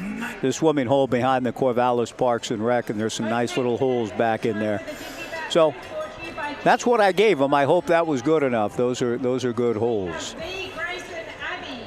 A leadoff triple for Brock Kettleson. The Knights cash it in on the base hit from Maverick Russell. We go to the 6th, the Knights 9 and Bend 1, back in 90 on KBVR TV, the Knights live stream, and Joe Radio. The 6th inning, 9-1 Knights. What we usually have rolling through here about this time, as you know, if you followed the Knights at all, if you've been to the ballpark a lot through the years, we have that cooling breeze. Not tonight. And I think it's an indication of what we're heading to, triple digits the next couple of days. With no cool breeze, really. It's 83 degrees still as we close in on 8:30. Tyler Bellerose with a 9-1 lead goes to work on Zach Carlson. The first pitch to Zach misses for ball one. Carlson swings and hits one foul to the left. Waldo away and out of play. Bellerose back, misses high and inside. Zach Carlson out of South Jordan, Utah, in this past spring at Northwestern, hit .276, getting ready for another year in the Big Ten. The 2-1 pitch, Bellerose misses for ball three. 3-1 to Carlson. Zach struck out against Zach Johnson in the third. 9-1 Knights in the sixth. The 3-1 pitch, foul back, and the count 3-2. Zach Carlson, Eli Pupo, and Benji Solano for Bend in the sixth inning.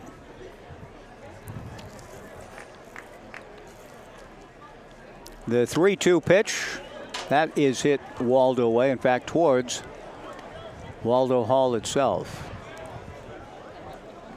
Great old building, built the same year this ballpark was established, in 1907. The 3-2 pitch, a fly ball to left field. Brooks Avery moving in and makes the catch.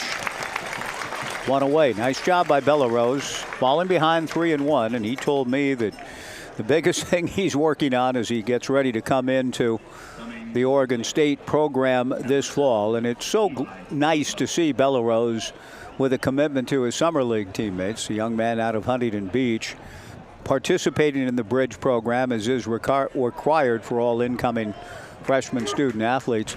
But he asked Mitch Canham, he wanted to keep competing as long as he could and is available to for the Knights in this postseason. He delivers a strike to Eli Pupo. The 0-1 pitch hit Waldo away, out of play. 0-2 the count. So here he is on a warm Saturday night with a lot of things on his plate, continuing his summer with the Knights. The strike two pitch, tap foul in front of the Knights dugout. The count remains 0-2. Bellerose said that the biggest thing is, I got to fill up the zone. I don't have the overpowering velo and the filthy stuff, but if I change speeds and can be a strike thrower, I can be a good pitcher. He does change speeds here. The strike two pitch in the turf. Ian Fernandez steps in front of the plate and throws to first baseman Trey Swigert for the strikeout. 2-3, 2 down. Benji Solano will come to the plate. Benji has struck out and grounded to second. Since Easton Amundsen walloped a homer to greet Bellerose into this game last inning, Tyler has retired 5 straight. His first pitch to Solano misses for ball one, 1-0. Really good year at Cal State San Bernardino for Solano. He hits a ground ball to his opposite number. The shortstop, Blake Wilson, fields from behind second and throws to Trey Swigert, and it's a 1-2-3 inning for Bellerose. Solano hit .329, scored 29 runs, and drove in 27 at Cal State University San Bernardino this past spring, and began his collegiate career a long way from San Bernardino over in Coos Bay at Swauk. He grounds out here. We go to the bottom of the sixth. The new pitcher coming in for Bend. The Knights lead at 9-1. We'll take a 2-minute pitching change break. On KBVR TV, the Knights live stream. 9-1 Knights back in 2 on Joe Radio. The sixth inning at Goss Stadium at Coleman Field. The Corvallis Knights leading the Bend Elks by a score of 9-1. Aiden Bray is the new pitcher,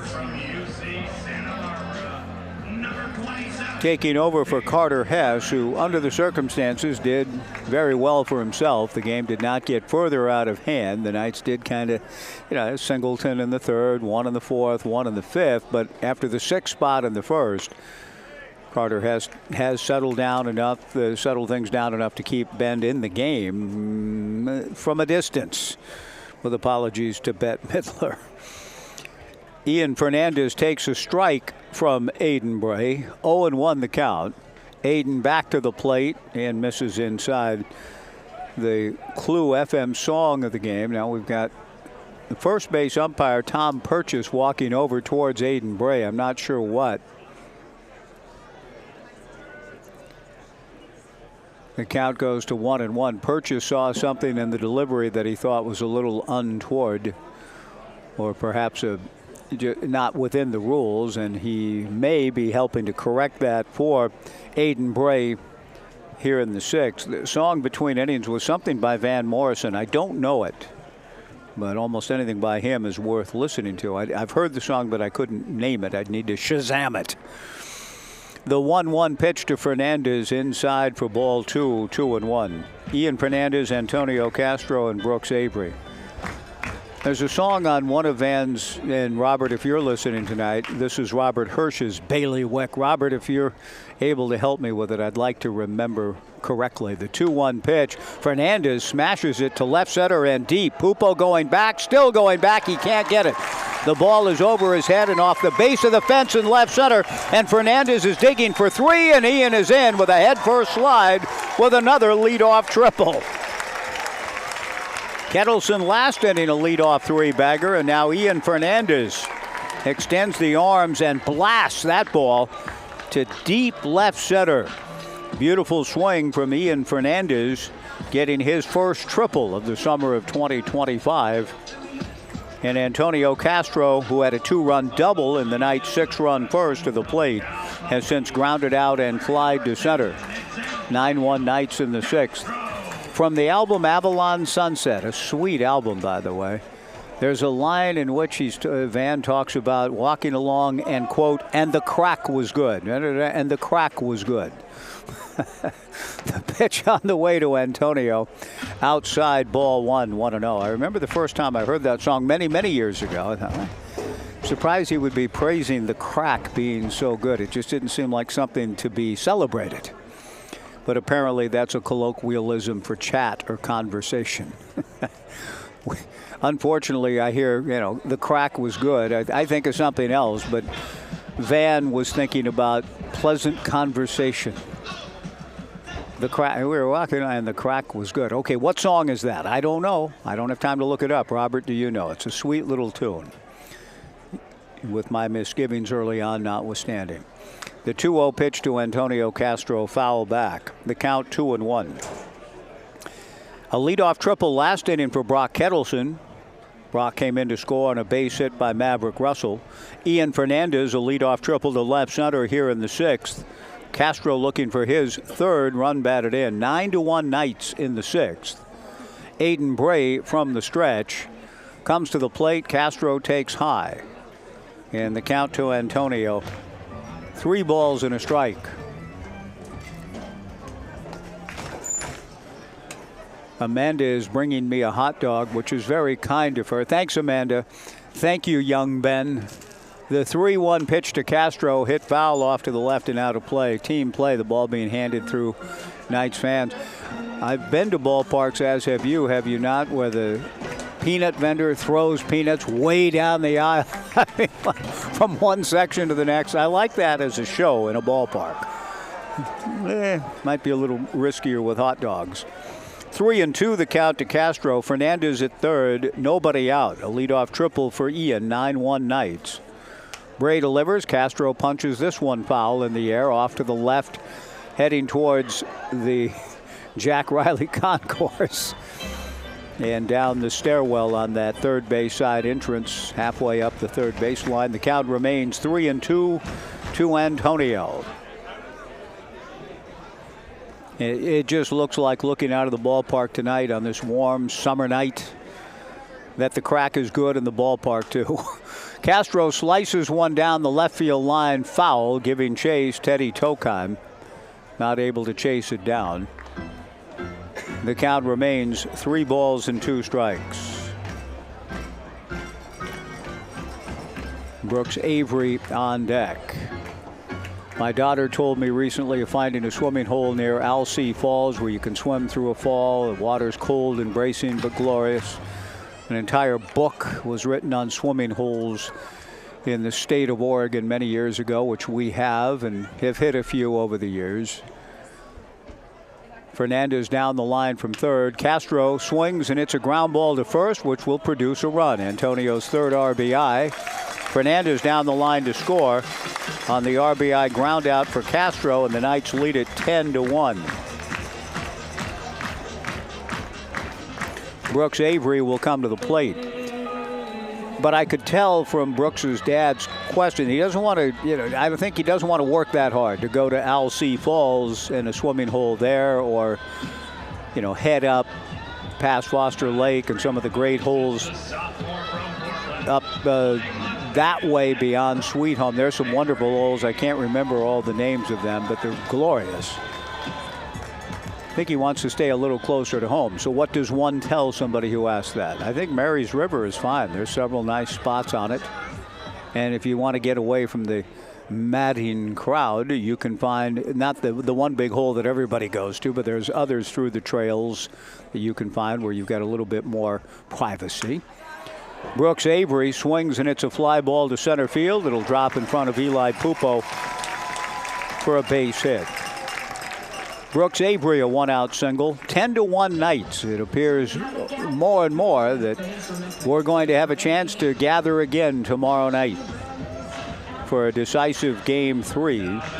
The Knights, tonight anyway, are making the home field advantage pay off. Yes, they went across the mountain and had it handed to them by the Bend Elks last night before a large and enthusiastic crowd at Vince Genna, but have come back home tonight in an elimination game and have done their part to keep their season alive. Brooks Avery goes. The pitch is high and the throw is not in time. Brooks Avery with the stolen base. He hasn't been caught in 33 attempts this summer. And that may be, if the Knights get another run home, Brook Knight is taking nothing for granted. He needs to win the game to play again into tomorrow, but the Knights may shut the run game down pretty soon. They lead it 10-1 in the sixth. Brooks is going to third. He'll get there without a throw. Brooks Avery has been running wild all summer and steals second and third, giving Blake Wilson an opportunity to pick up an RBI. 10-1 Knights in the sixth. Alan Cox keeps his infield at normal depth. The 1-1 pitch to Blake Wilson misses down and away. Ball 2-1.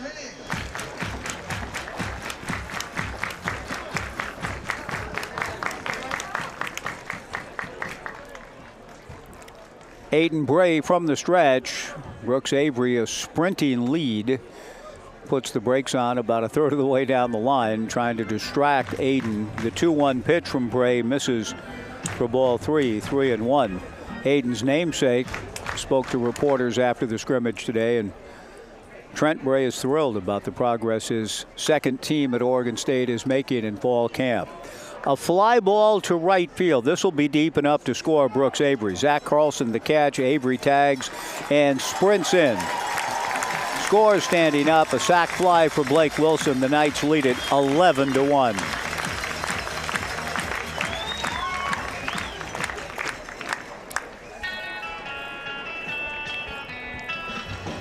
Two down in the inning. The Knights plating both runs with outs. And that'll bring Brock Kettleson to the plate.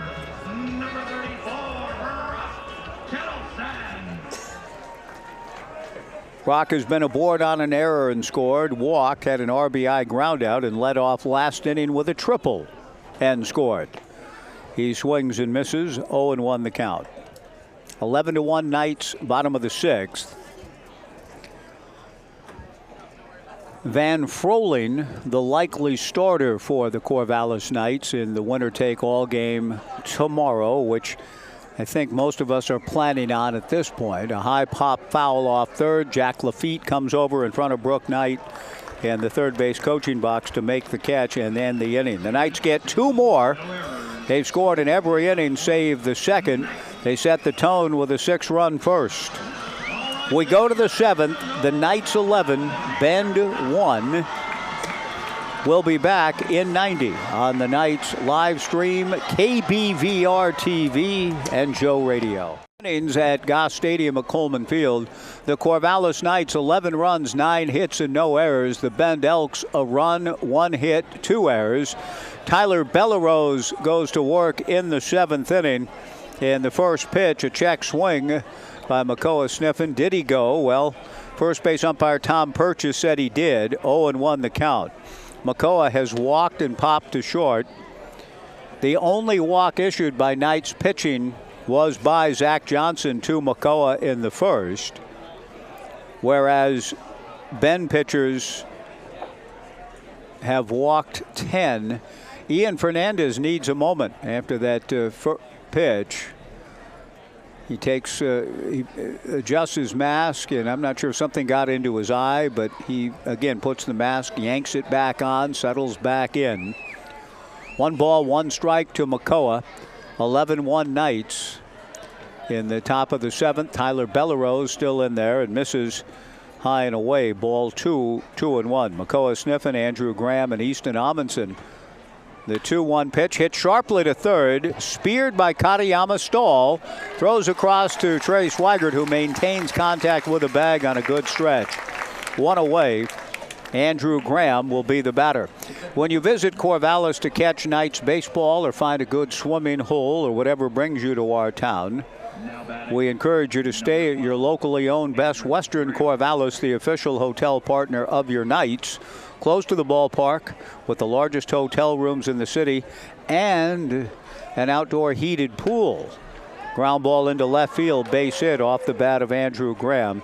Just the 2nd hit of the night for the Elks. The guy with the other one, big Easton Amundsen, strides to the plate. He hammered a home run in the 5th, greeting Tyler Bellerose into this ball game. Number 36. Best Western with the largest hotel rooms in town, the heated pool. Wherever life takes you, Best Western is there. A 1-out single for Andrew Graham.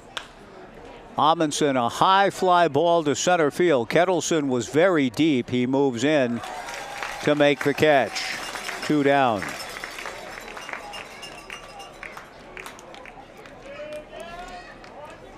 We'll see a hitter for Ryan Vandenbrink here for Bend. Now we'll see. Number 24, Noah Batenko.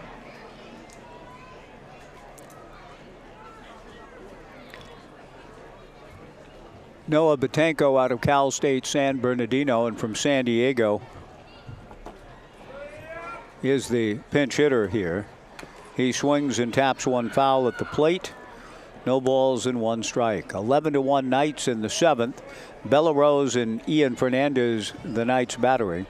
Trey Swigert at first, Thomas Ferrajaro at 2nd, Blake Wilson at short, Cole Katayama Stahl at 3rd. Brooks Avery in left, Brock Kettleson in center, Antonio Castro in right. Bellerose delivers and the breaking ball misses.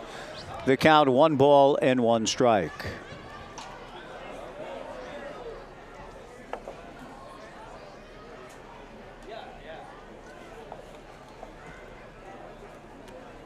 Tyler set, looks over at Andrew Graham.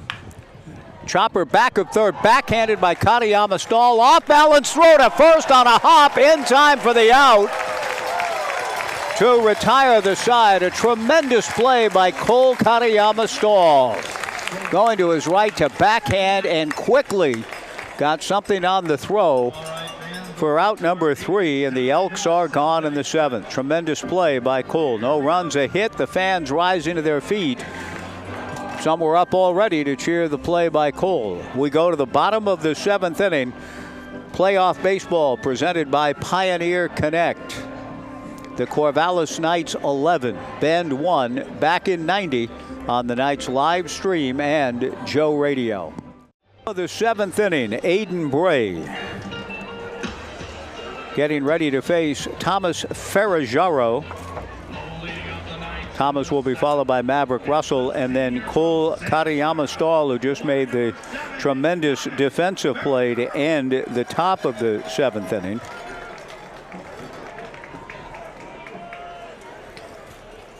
The left-hander Bray to the plate and delivers a first pitch strike. 0-1 the count. Thomas has walked and scored, flied to left, lined out, and lined out again to second base. Bray's strike one pitch misses high. 1 ball and 1 strike to Ferraggiaro. 11-1 Knights. Bottom of the 7th inning. 6:06 tomorrow night. If the Knights can get the final 6 outs without major incident, we'll see you here tomorrow to settle this series. Bray to the plate. Ball hits one of the poles above the dugout. That doesn't happen often. You could hear the ping off the pole and back onto the field. I think that's the first time all summer I've seen and heard that sound. 1-2 the count to Thomas Ferraggiaro.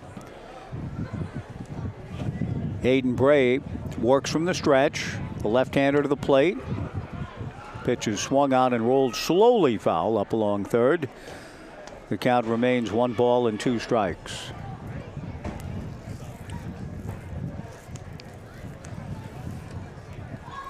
Ben Crockett was showing me a photograph of Edmonton's ballpark tonight. The Riverhawks in playoff baseball. Sold out. It looks 8,000 to 10,000 strong. The 1-2 pitch, very high, ball 2, 2-2. Just a magnificent photograph, a still shot that he took off of a YouTube video, I think. But wow, what a big hit West Coast League baseball has been in the great city of Edmonton. You know, AAA ballpark, the city skyline in the background, magnificent shot. The 2-2 pitch swung on and missed. Strike 3, 1 away. The breezes have finally come our way. It's the first time tonight. They're a little late, but they are familiar, and they're blowing out towards left center field and pretty strong. Of a sudden, we were still all evening long, and I need Jim's paperweights that he was kind enough to bring because things are starting to blow around. The warm wind blowing the stars around. I think there's going to be some sort of meteor shower. I need Jim Galvin to let me know. He always did about what was going on in the skies. I miss Jim on a lot of levels now and just thought he was away for a while. Well, he's away. I'm not going to see him anymore, at least on this plane again.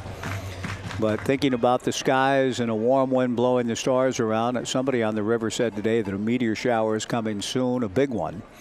The 1-0 pitch swung on and fouled back by Kellen Siegel, batting for Maverick Russell. Good to see Kellen, who's been out for a while with a forearm, some forearm tightness. I think is done pitching and throwing, but he can swing a bat okay. And we're getting a look at Kellen here in the bottom of the 7th with 1 out. 11-1 Knights in the 7th. The 1-1 breaking ball in there, and the count 1-2. We have a near full moon, which would render the viewing in the night skies a little less spectacular, but there is talk, some of us talking of heading up Mary's Peak after the ball game tomorrow night to view if indeed we have a big meteor shower kind of at its peak. Up we'll go to the peak. The pitch missing high, and the count 2-2. 1 out, nobody on, bottom of the 7th. Out of the stretch comes the left-hander Aiden Bray. Kellen lifts a high foul into the upper grandstand to our right. The count remains 2 balls and 2 strikes. The finest meteor shower star show I ever saw was in the observatory outside of Bend on my birthday circa 2008 or 9, making a trip over with the entire family for a Corvallis Knights Bend Elks game and going to the observatory afterwards, and oh my goodness, it was incredible. The best viewing of the night sky I've ever had. The 2-2 pitch to Kellen, missing for ball 3. 3-2 the count, 1 out. 11-1 Knights, bottom of the 7th inning. From the stretch, Aiden Bray kicks and comes to the plate. Swung on and missed, strike 3, 2 down. Back-to-back strikeouts for Bray. Cole Katayama Stahl makes his way to the plate. We're just thinking about how the West Coast League has been embraced by the citizens of the great city of Edmonton. So have the Bend Elks in the great city of Bend. Even with all of the National Association affiliated baseball through the years, Oakland, 73, the Bend Phillies, the Bend Rainbows, the Bend Phillies, Central Oregon Phillies, the Bend Bucks, the Colorado Rockies. Really some tremendous years of organized baseball in that sense, organized from the professional standpoint sense. But the Elks, it's good baseball. Woodbat Collegiate League baseball, and a huge hit. And a charter member are the Elks of the West Coast Collegiate Baseball League back in 2005. Jacoby Ellsbury played, I think, in what was called the Pacific International League or something to that effect. Have to double check on that, but yeah, the Pacific International League. The 1-1 pitch to Katayama Stahl misses for ball 2, 2-1.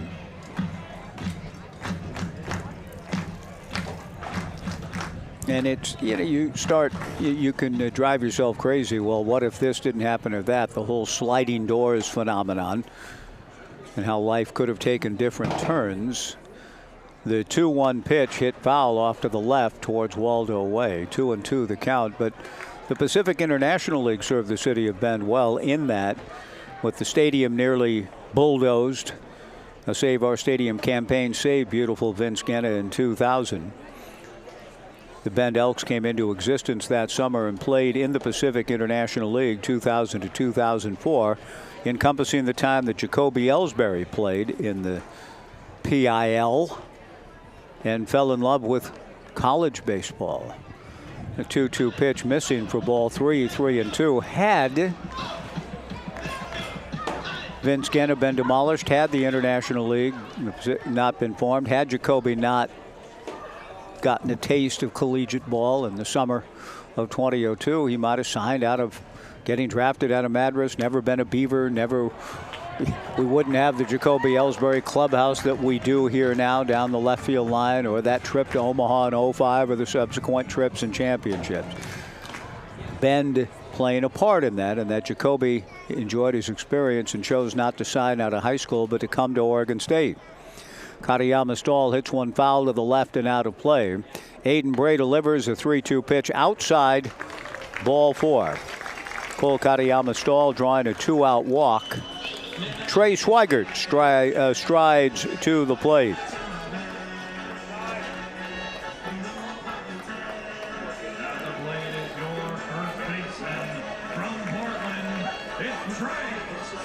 The 11th walk issued tonight by Bend Elks pitching.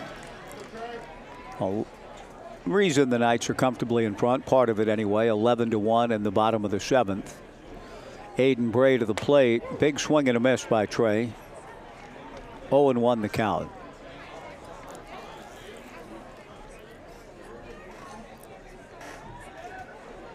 Independent baseball 95 to 98. No baseball in 1999, and that was shorn up by the saving of the stadium and the Bend Elks coming into existence. Again, they've been called different names through the years. The pitch in there for a strike and the count 0-1. They've been known in semi-pro days as the Elks, and they revived that. Johnny Pesky, I think, was a Bend Elk in 1936. The Bend Eagles, the Bend Loggers, the Bend Athletics, the Bend Phillies, the Central Oregon Phillies, the Bend Rainbows, the Bend Bucks. The pitch to Swigert. Breaking ball taken. Strike 3 called. The inning is over, and again, Trey just kind of hangs around at the plate, and it's kind of hard for him to believe that he's been rung up again on a cold third. But the inning is over. Aiden Bray strikes out the side. No runs, no hits, and 1 left. We go to the 8th. A new pitcher coming in for the Knights. We will take a 2-minute pitching change break as we close in on ensuring a decisive winner-take-all game tomorrow. The Knights 11, Bend 1, back in 2 on the Knights live stream and Joe Radio. Top of the 8th inning, 11-1 Knights. Dominic Titone takes over on the mound for Corvallis. And his first pitch misses a little bit outside, ball 1 to Teddy Tokheim. 11 runs, 9 hits for the Knights, a run, 2 hits. The run coming on a long home run by Easton Amundsen for Bend. The 1-0 pitch from Tatone is low. Ball 2, 2-0. Teddy Tokheim, Jack Lafitte, and Zach Carlson, the scheduled hitters.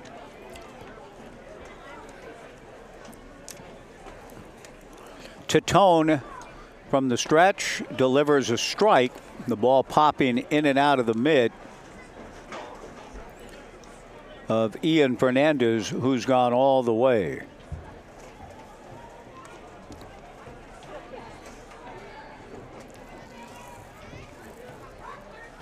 Tatone back to the plate, swung on and missed. That evens the count at 2-2. The Knights pitching has been tremendous tonight. Zach Johnson faced the minimum through 4 and set a really good tone. Tyler Bellerose allowed the long home run to Amundsen, but was very good. Other than that one swing, the pitch to Tokheim rolled foul outside of third.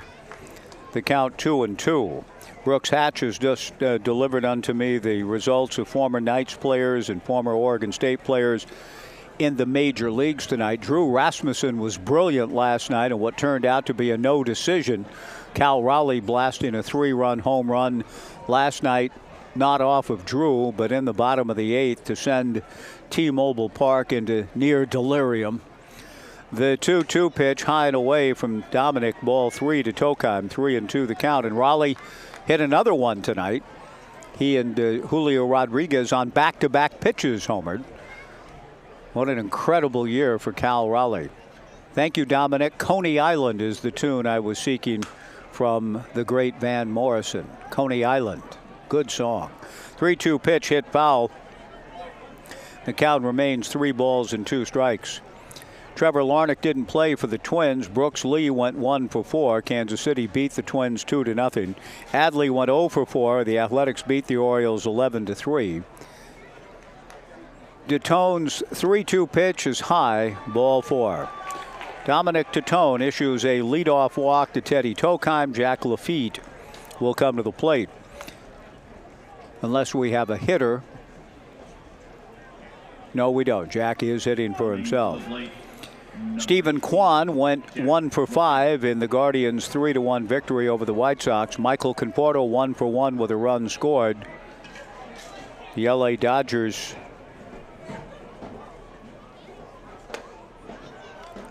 with a 9-1 lead. Who they're playing isn't given, but they lead at 9-1. I don't want to go George Carlin on you here. Baseball scores tonight. The scores are 3-2, 4-1, and 6-5.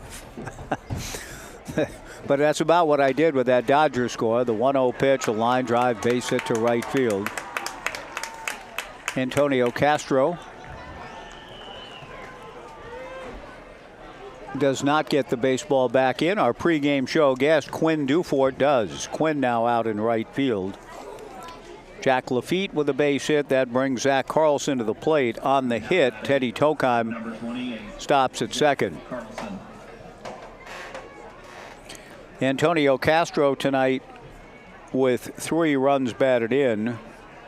Brooks Avery with an RBI, a couple of runs scored, 3 stolen bases. A bunt attempt missed by Zach Carlson, and the count 0-1. Ian Fernandez with a couple of hits, including a leadoff triple. Brock Kettleson with an RBI, a triple, and a run scored.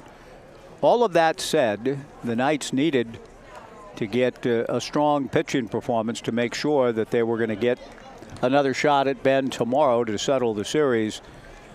And they certainly got it from Zach Johnson, who went 4 near perfect innings to set the tone. And while the Knights had a lot of contributors offensively, Zach Johnson will be our Washington Park Advisors player of the game. Delaney Fiedler coming up to inquire. There you go, Delaney. I hope you approve. The strike, she puts the thumbs up. Thank you, Delaney. The strike 2 pitch missing low and inside.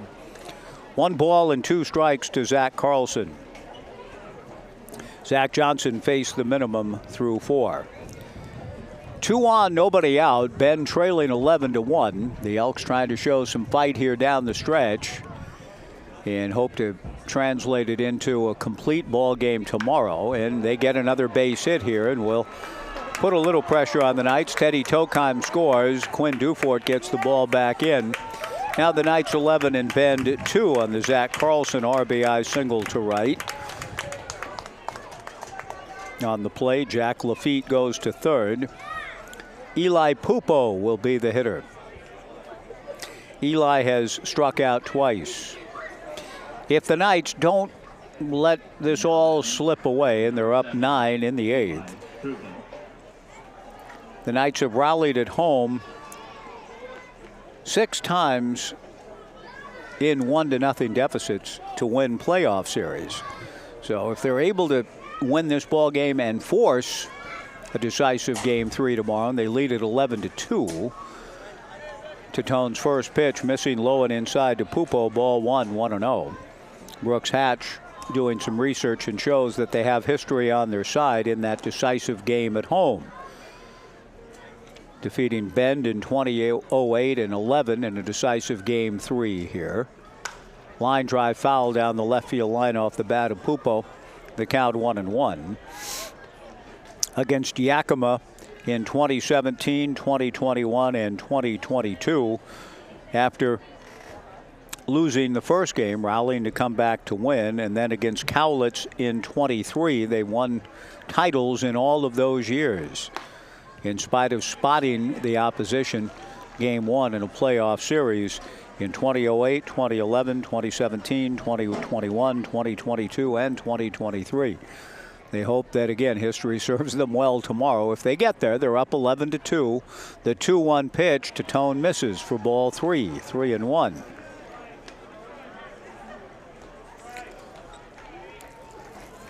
Dominic Titone, issuing a leadoff walk, has given up back-to-back hits, is now behind a Pupo, 3-1. Eli swings, sends a fly ball to left and playable. This will get a run home. The throw comes back into second base with Jack Lafitte coming down the line to score. Brooks Avery on the catch. The sacrifice fly for Pupo. But the big thing for Dominic Titone and the Knights, just get outs. It's now 11-3, Corvallis. 1 away in the top of the 8th. Now batting, number 3, Benji Solano. And that'll bring Benji Solano to the plate. Benji is 0 for 3. 11-3 Knights. Top of the 8th inning. Dominic Titone delivers in the turf. Good block by Ian Fernandez. 1 ball and no strikes the count.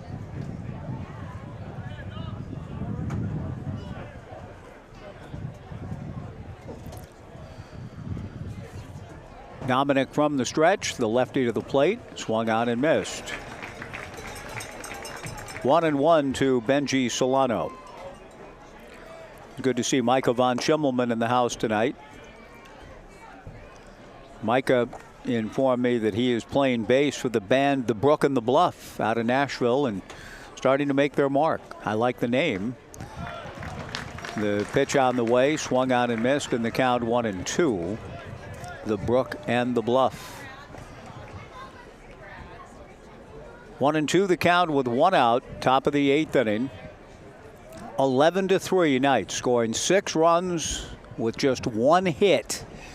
6 walks in that 6-run first inning. A fly ball into shallow center field and trouble. Going out, though, to make an incredible over-the-shoulder catch. Blake Wilson, 2 down. What a play by Blake. The Knights, the last couple of innings, have had sterling defensive plays. Cole Katayama's stall to end the 7th. Blake Wilson snaring that foul fly ball over his shoulder, back turn to the plate. Tremendous play for the 2nd out of the inning. Makoa sniffing the hitter, has walked, popped to short, and grounded to third. 2 outs in the inning. The pitch from Dominic in the turf for ball 1, 1-0. Sidney Pointer, our correspondent on many things, and Beavers in the Bigs, says that Cal Raleigh hitting his 44th tonight. The record is 48 for home runs by a catcher. A broken bat. I mean, that thing is shattered. Swung on and fouled by Makoa Sniffen. And he will get himself a new piece of wood to work with. That ball from Titone really sawing the barrel in half. The 44th home run for Cal Raleigh tonight. The Mariners are up big. Unless things have changed, with apologies to Dylan and Coney Island. Thank you, Dominic. You like that song too, Dominic? It's a good one, right? From Avalon Sunset, a tremendous album. Makoa Sniffen looking for a new bat. Cal Raleigh hitting his 44th tonight. The record for home runs by a catcher is 48. In second place, Johnny Bench with 45, I think in 1970. Yogi Berra said as Bench approached, Yogi was the previous record holder for home runs by a catcher in a season.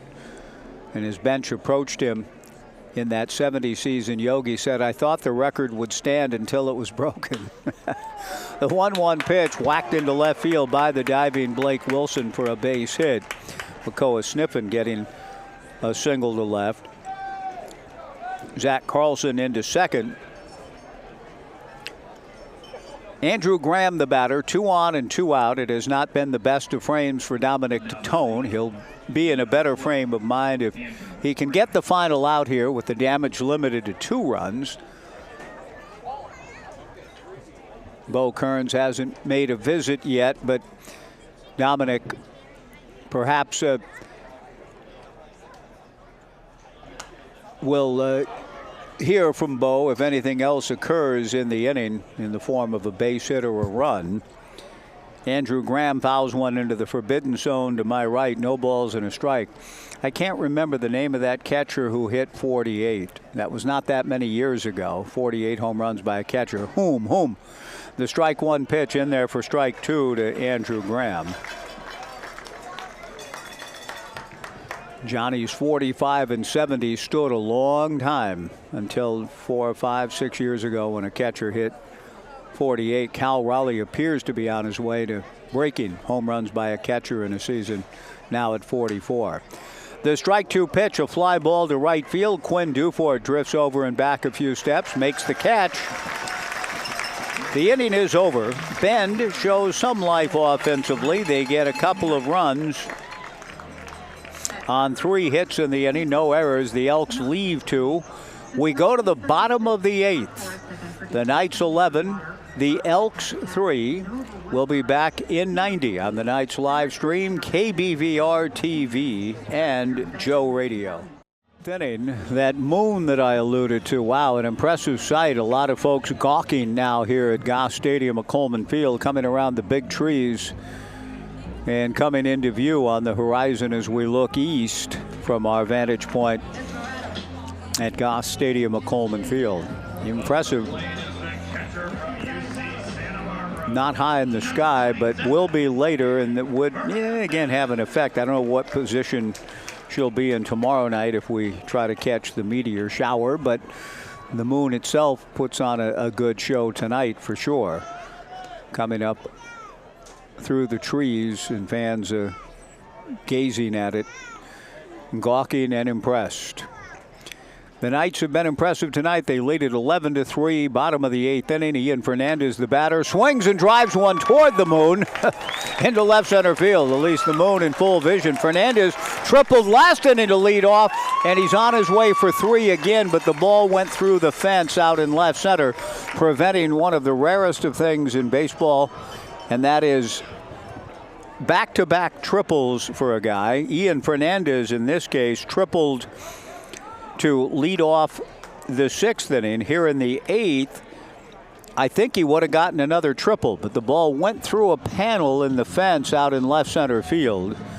The third base umpire, Lance Kreck, is heading out. Both outfielders for the Elks threw their hands into the air, saying the ball went through the bottom of the fence. There's a little bit of a gap evidently out there. Lance Kreck wanders out, kind of pushes the fence panel, retrieves the baseball, and I'm not sure where he was trying to throw it, but he threw it off the fence. The carom played by the left fielder Teddy Tokheim, and the moon now does come into full and amazing view beyond left center field. The umpires are going to get together and talk about this, because I think Brooke Knight said, look, if that ball didn't go through and out of the field of play, then it's up to the outfielders to try to make a play on the ball.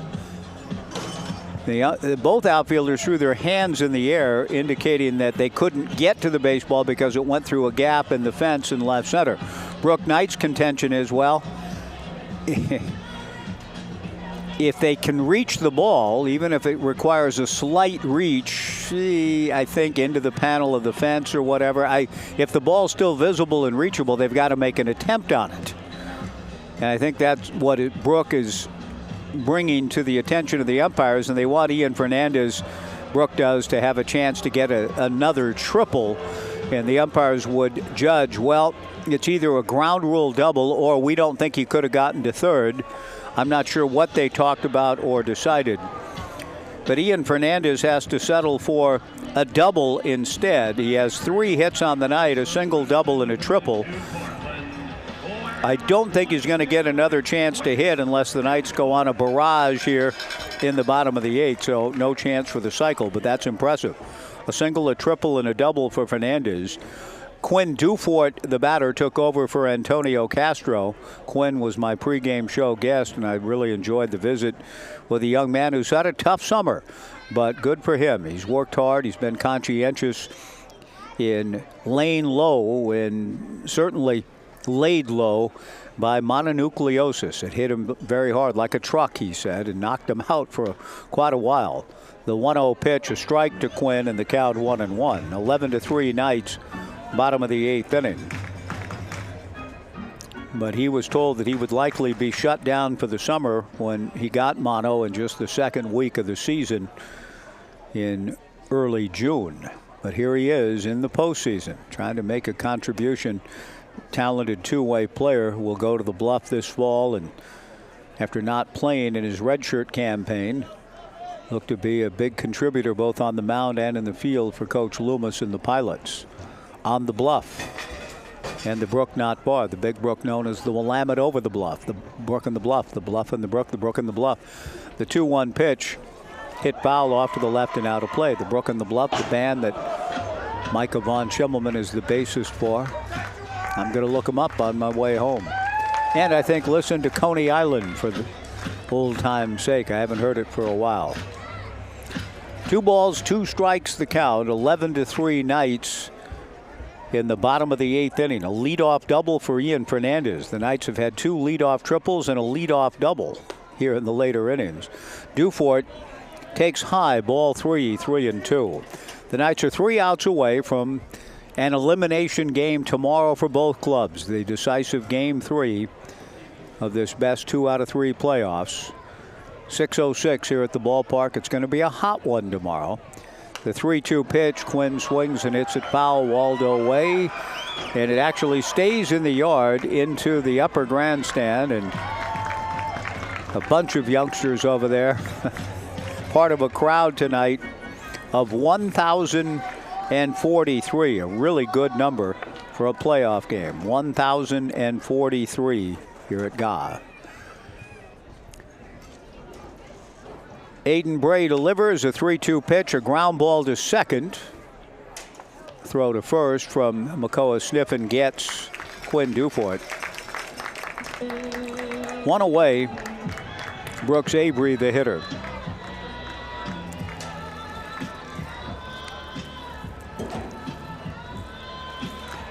That looks about full. I don't have a phases of the moon thing in front of me, but that may indeed be a full moon tonight. It's impressive.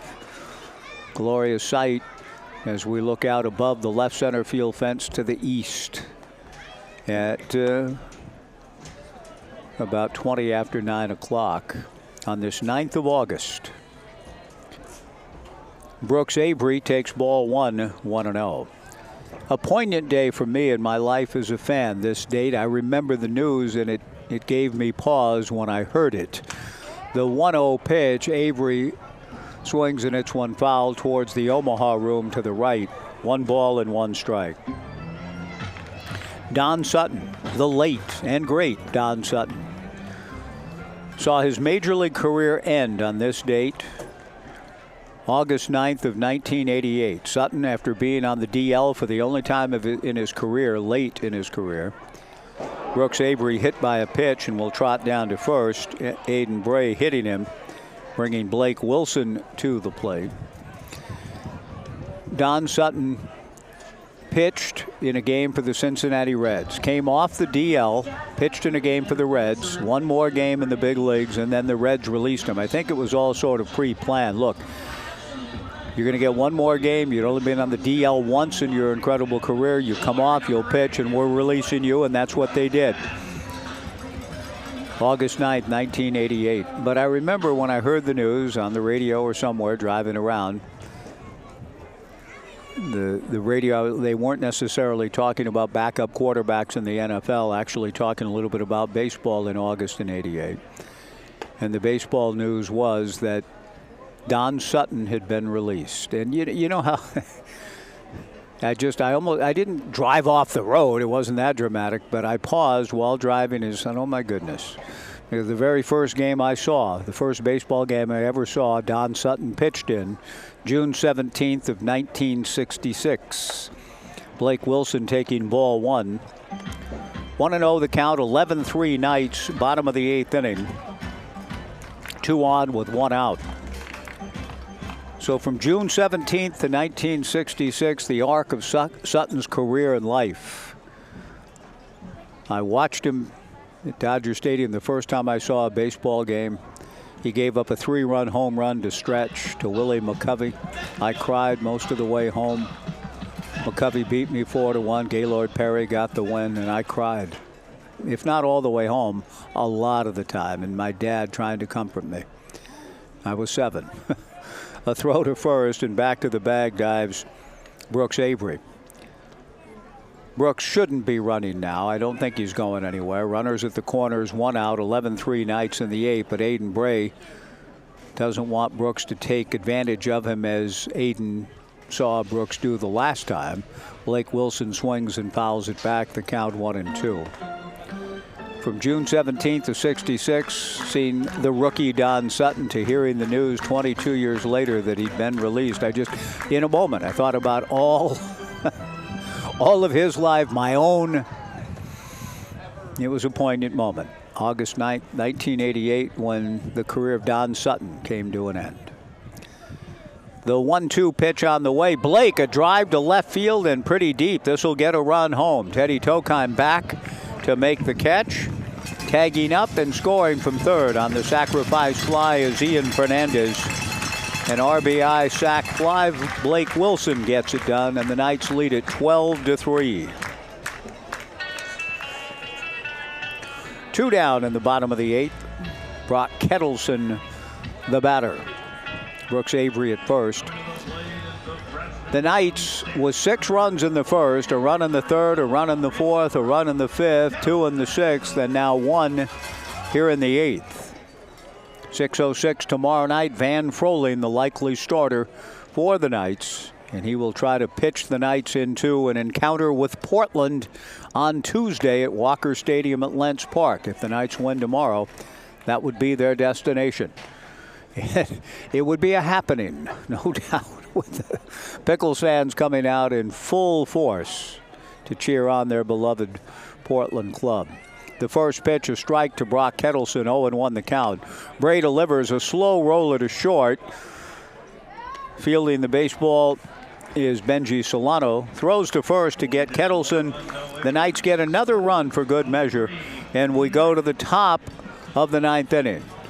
Under the full moon, we'll see a new pitcher coming in looking for the final 3 outs as we approach 9:30 on a very pleasant Saturday night here in the Mid-Valley. It's going to be a hot one tomorrow when the Knights and Elks settle the series, but we hope you'll come out. The fans have enjoyed the atmosphere tonight, to be sure. 1,043.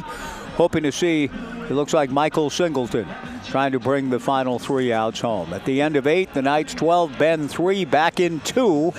on KBVR TV, the Knights live stream, and Joe Radio.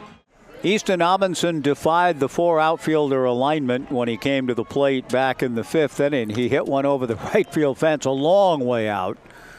The Knights go back to the same strategy, nevertheless, leading 12-3 in the top of the 9th. Michael Singleton out of George Fox delivers to Amundsen, who swings and fouls the first pitch back. 0-1 the count. Singleton's 0-1 pitch pulled sharply foul in front of the Bend Elks dugout. The count 0-2. Amundsen has struck out, had the monstrous home run to right, and flied to deep center. Brock Kettleson, legs crossed, arms folded out in center field. A very casual look out there as Michael Singleton gets ready to come back to the plate with the 0-2 pitch. Misses high, ball 1-2.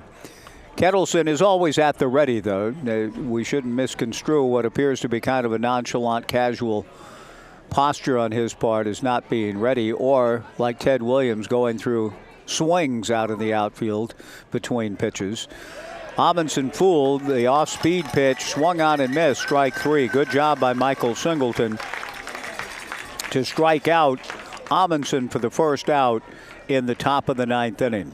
1 away, the Knights 2 outs away from officially putting this one in the books. In a very real sense, the game felt over back in the first inning when the Knights scored 6 to take a commanding 6-0 lead, and they have cruised throughout tonight. Up 12-3, 1 away. The batter is Noah Belanco. Noah getting his second at bat of the night, grounded to third, and an excellent play back of third by Cole Katayama Stahl. 2 tremendous defensive plays tonight by the Knights' left side of the infield. Katayama Stahl in the 6th inning. In the 7th, I should say, and then Blake Wilson in the 8th. Singleton misses again. Ball 2, 2-0 to Belanco. Michael delivers. A 2-0 pitch runs down and in. Ball 3, 3-0. 6:06 tomorrow night. Van Froling, the likely starter for the Corvallis Knights, as the Knights and Elks will settle this thing in a decisive game 3. The 3-0 pitch is outside, ball 4. Belanco drawing the walk here in the 9th inning with 1 out. Teddy Tokheim, the batter. Teddy has flied to right twice, walked and scored. What's that?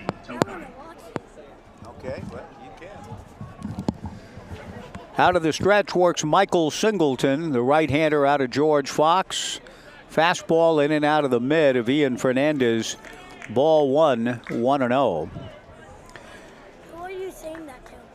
Well, I've got a young man asking me who I'm saying it to. I'm saying it to KBVR TV, the Knights live stream, and to 1240 Joe Radio. So it's on the radio, it's on a YouTube broadcast. Here, oh my goodness, look at Bo Kearns. Singleton delivers, and Bo Kearns with a dead sprint.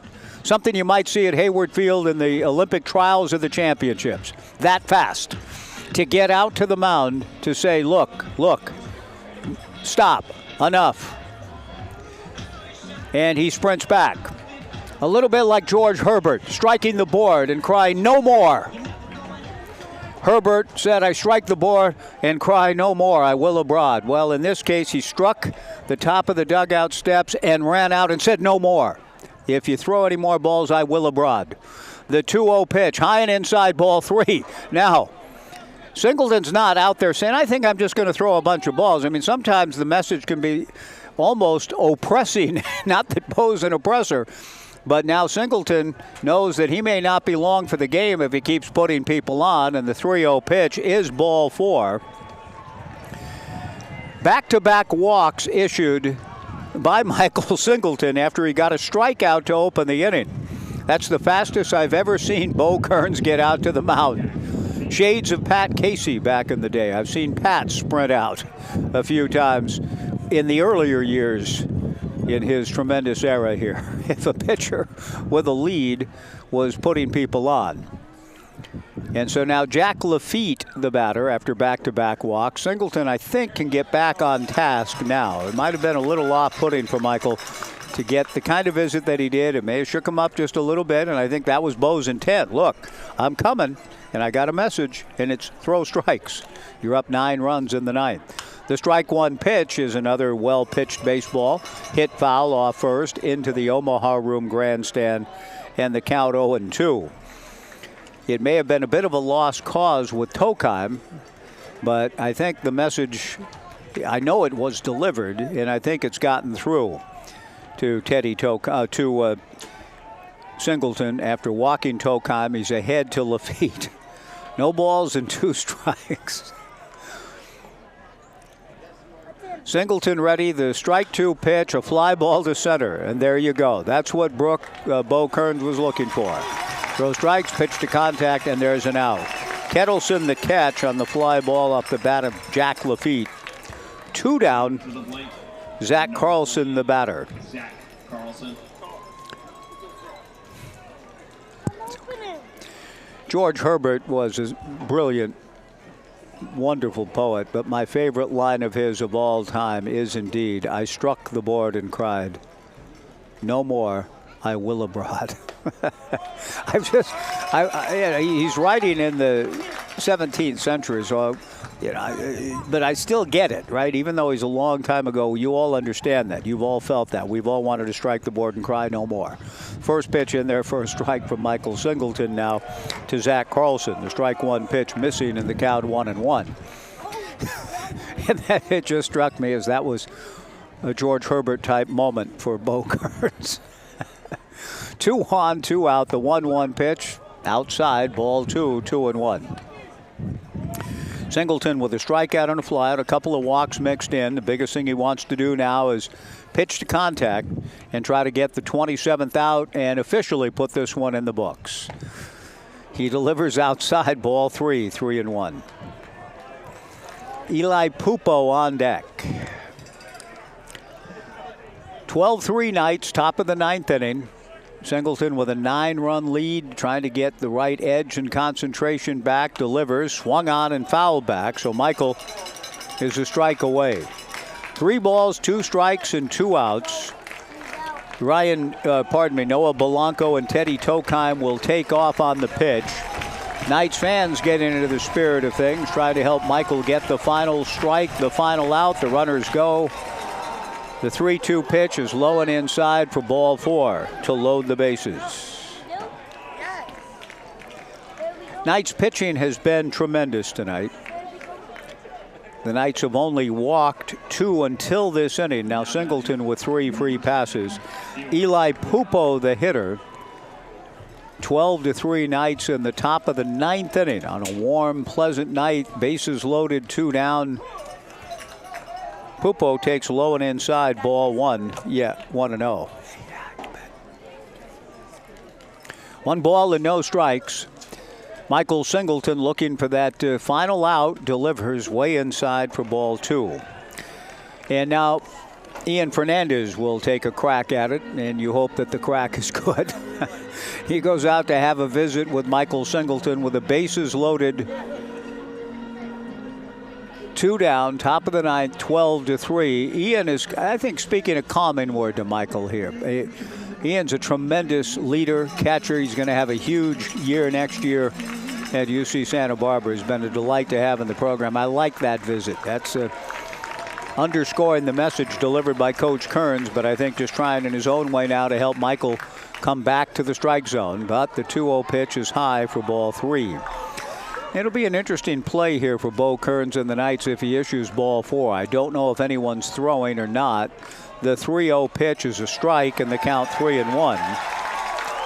It would be a sweet moment for Michael, I think, just to work his way through this. He hasn't been scored on. It's 12-3 in the 9th. Bases loaded, 2 down. The 3-1 pitch, foul back. So once again, he is on the verge of ending it. The runners will go on the 3-2 pitch with 2 down. Noah Belanco from third, Teddy Tokheim from second, Zach Carlson from first. 12-3 Knights in the 9th. The 3-2 pitch pulled, foul. And the count remains 3 balls and 2 strikes. it's possible that Eli Pupo swung at ball 4, but he'd love to put the ball in play, drive in some runs, feel a little bit better going into tomorrow. Another 3-2 pitch is fouled away, off to the left and out of play. The count remains 3 balls and 2 strikes with the bases loaded and 2 down in the top of the 9th. Belanco from third, Tokheim from second, Carlson from first, Singleton from the stretch. The runners go. The 3-2 pitch, a fly ball to left field. Brooks Avery is there to make the catch, and how about that? Michael Singleton puts up a 0. And the Corvallis Knights keep their 2025 season alive, their championship hopes alive. After losing last night in Bend, they come back and defeat the Bend Elks tonight soundly 12-3, and that sets up a winner-take-all game tomorrow, Game 3 at 6:06. Going to be a hot one, maybe triple digits tomorrow, so whatever swimming hole or means of cooling yourself off you find, we hope that through the end of it all, you'll come back and join us and cheer on the Knights as they try to win this South Division Series and then play for the South Division Championship in Portland on Tuesday. Brooke Knight is visiting. Thank you, guys. Are you related to a player? Sure not. Oh, no, we went. Okay, hang on just a second. So I'm going to hang on just a second. I'm saying game of the season last night, came over here tonight, and will stay the night, I hope, and be back tomorrow for the champion. Nope, are you going home? I did the same thing yesterday. I drove over, called the game, and came back, so I know that trip. Hang on just a second. The Knights do play their way into the championship game of this series tomorrow. They defeat the Bend Elks 12-3. Thanks to all of you for tuning our way tonight. KBVR TV, 1240 Joe Radio, and the Knights YouTube channel. We'll be back at it tomorrow night at 6:06. Again, our final score, the Knights 12 and Bend 3 under the dazzling, beautiful full moon on a warm night, 80-plus degrees. A great place to be, and we're going to do it again tomorrow night. The Knights 12, Bend 3. We'll settle it tomorrow at 6:06. Thanks for joining us on the Knights live stream, KBVR and Joe Radio. So long, everybody.